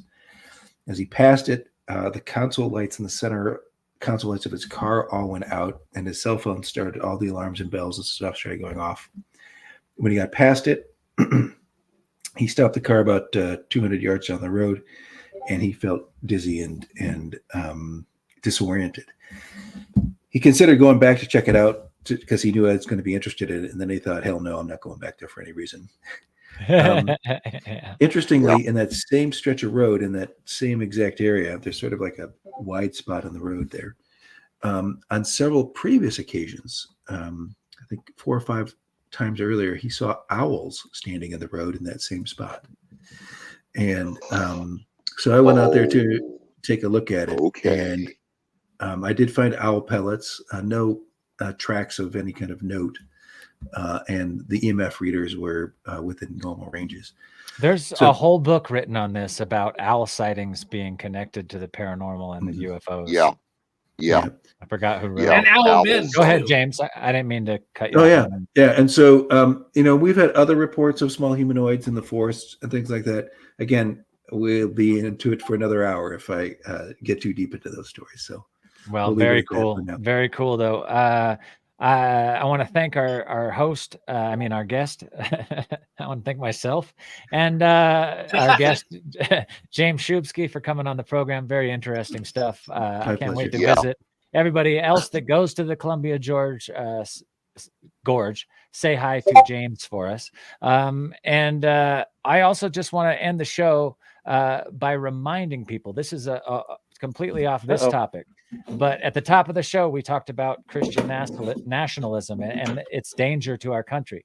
Now, what the Christian nationalists have done is they've created a giant voting block of people that all vote the same way and vote for all the things the Christian nationalists want this all Christian country to be. I think that it is the duty of all of us that are either spiritual, atheist, agnostic, non-Christian, Christian but not Christian nationalists to form our own voting bloc to outvote the Christian nationalists for their so-called utopia of white Christian racist people. We must do that. The agnostics, the atheists, the spiritual folks, the people that don't care what God's name is, we need to get the together. real Christians. And the real Christians. Right. And the Yes. real Christians. We need to come together and fight what I consider to be a truly evil twisting of the Christian message into an excuse for violence and bigotry and tyranny.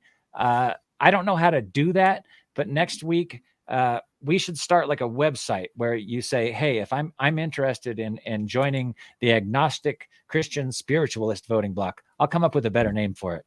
But we need to do that. I don't understand why we don't have our own voting bloc of like-minded people. I don't understand why the agnostics don't, the atheists don't. It's something that needs to balance that Christian nationalist power. And I think we should form it and work through the show to get it started. Also, that's the end of the show. Thanks to everybody for watching. Thanks to James Szubski. Thanks to my host, Tyson. Thanks to my producer, Cassie. Thanks to all the fans of Dangerous Thoughts. Keep thinking dangerously. Keep questioning authority. And don't question facts.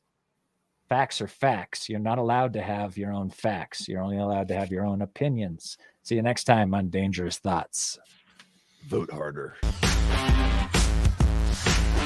I miss the world was my life's wish. Obliterate the earth like Dad did. Now it still turns on smited. I told my boss and he's quite pissed.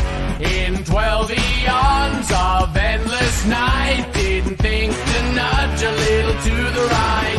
Now I'll traverse endless light years. What's that white thing? Take it to them. Ruin their motivation to survive. Private side is like the jungle holding rest of a nation. You couldn't hold me like a tongue, your knee collapse in the waist. Hey, gorilla hearted, I be in my chest and stay alive. Take it to them. Ruin their motivation to survive. Private side is like the jungle holding rest of a nation. You couldn't hold me like a tongue, your knee collapse in the waist. Hey, gorilla hearted, I be in my chest and stay alive. Hey.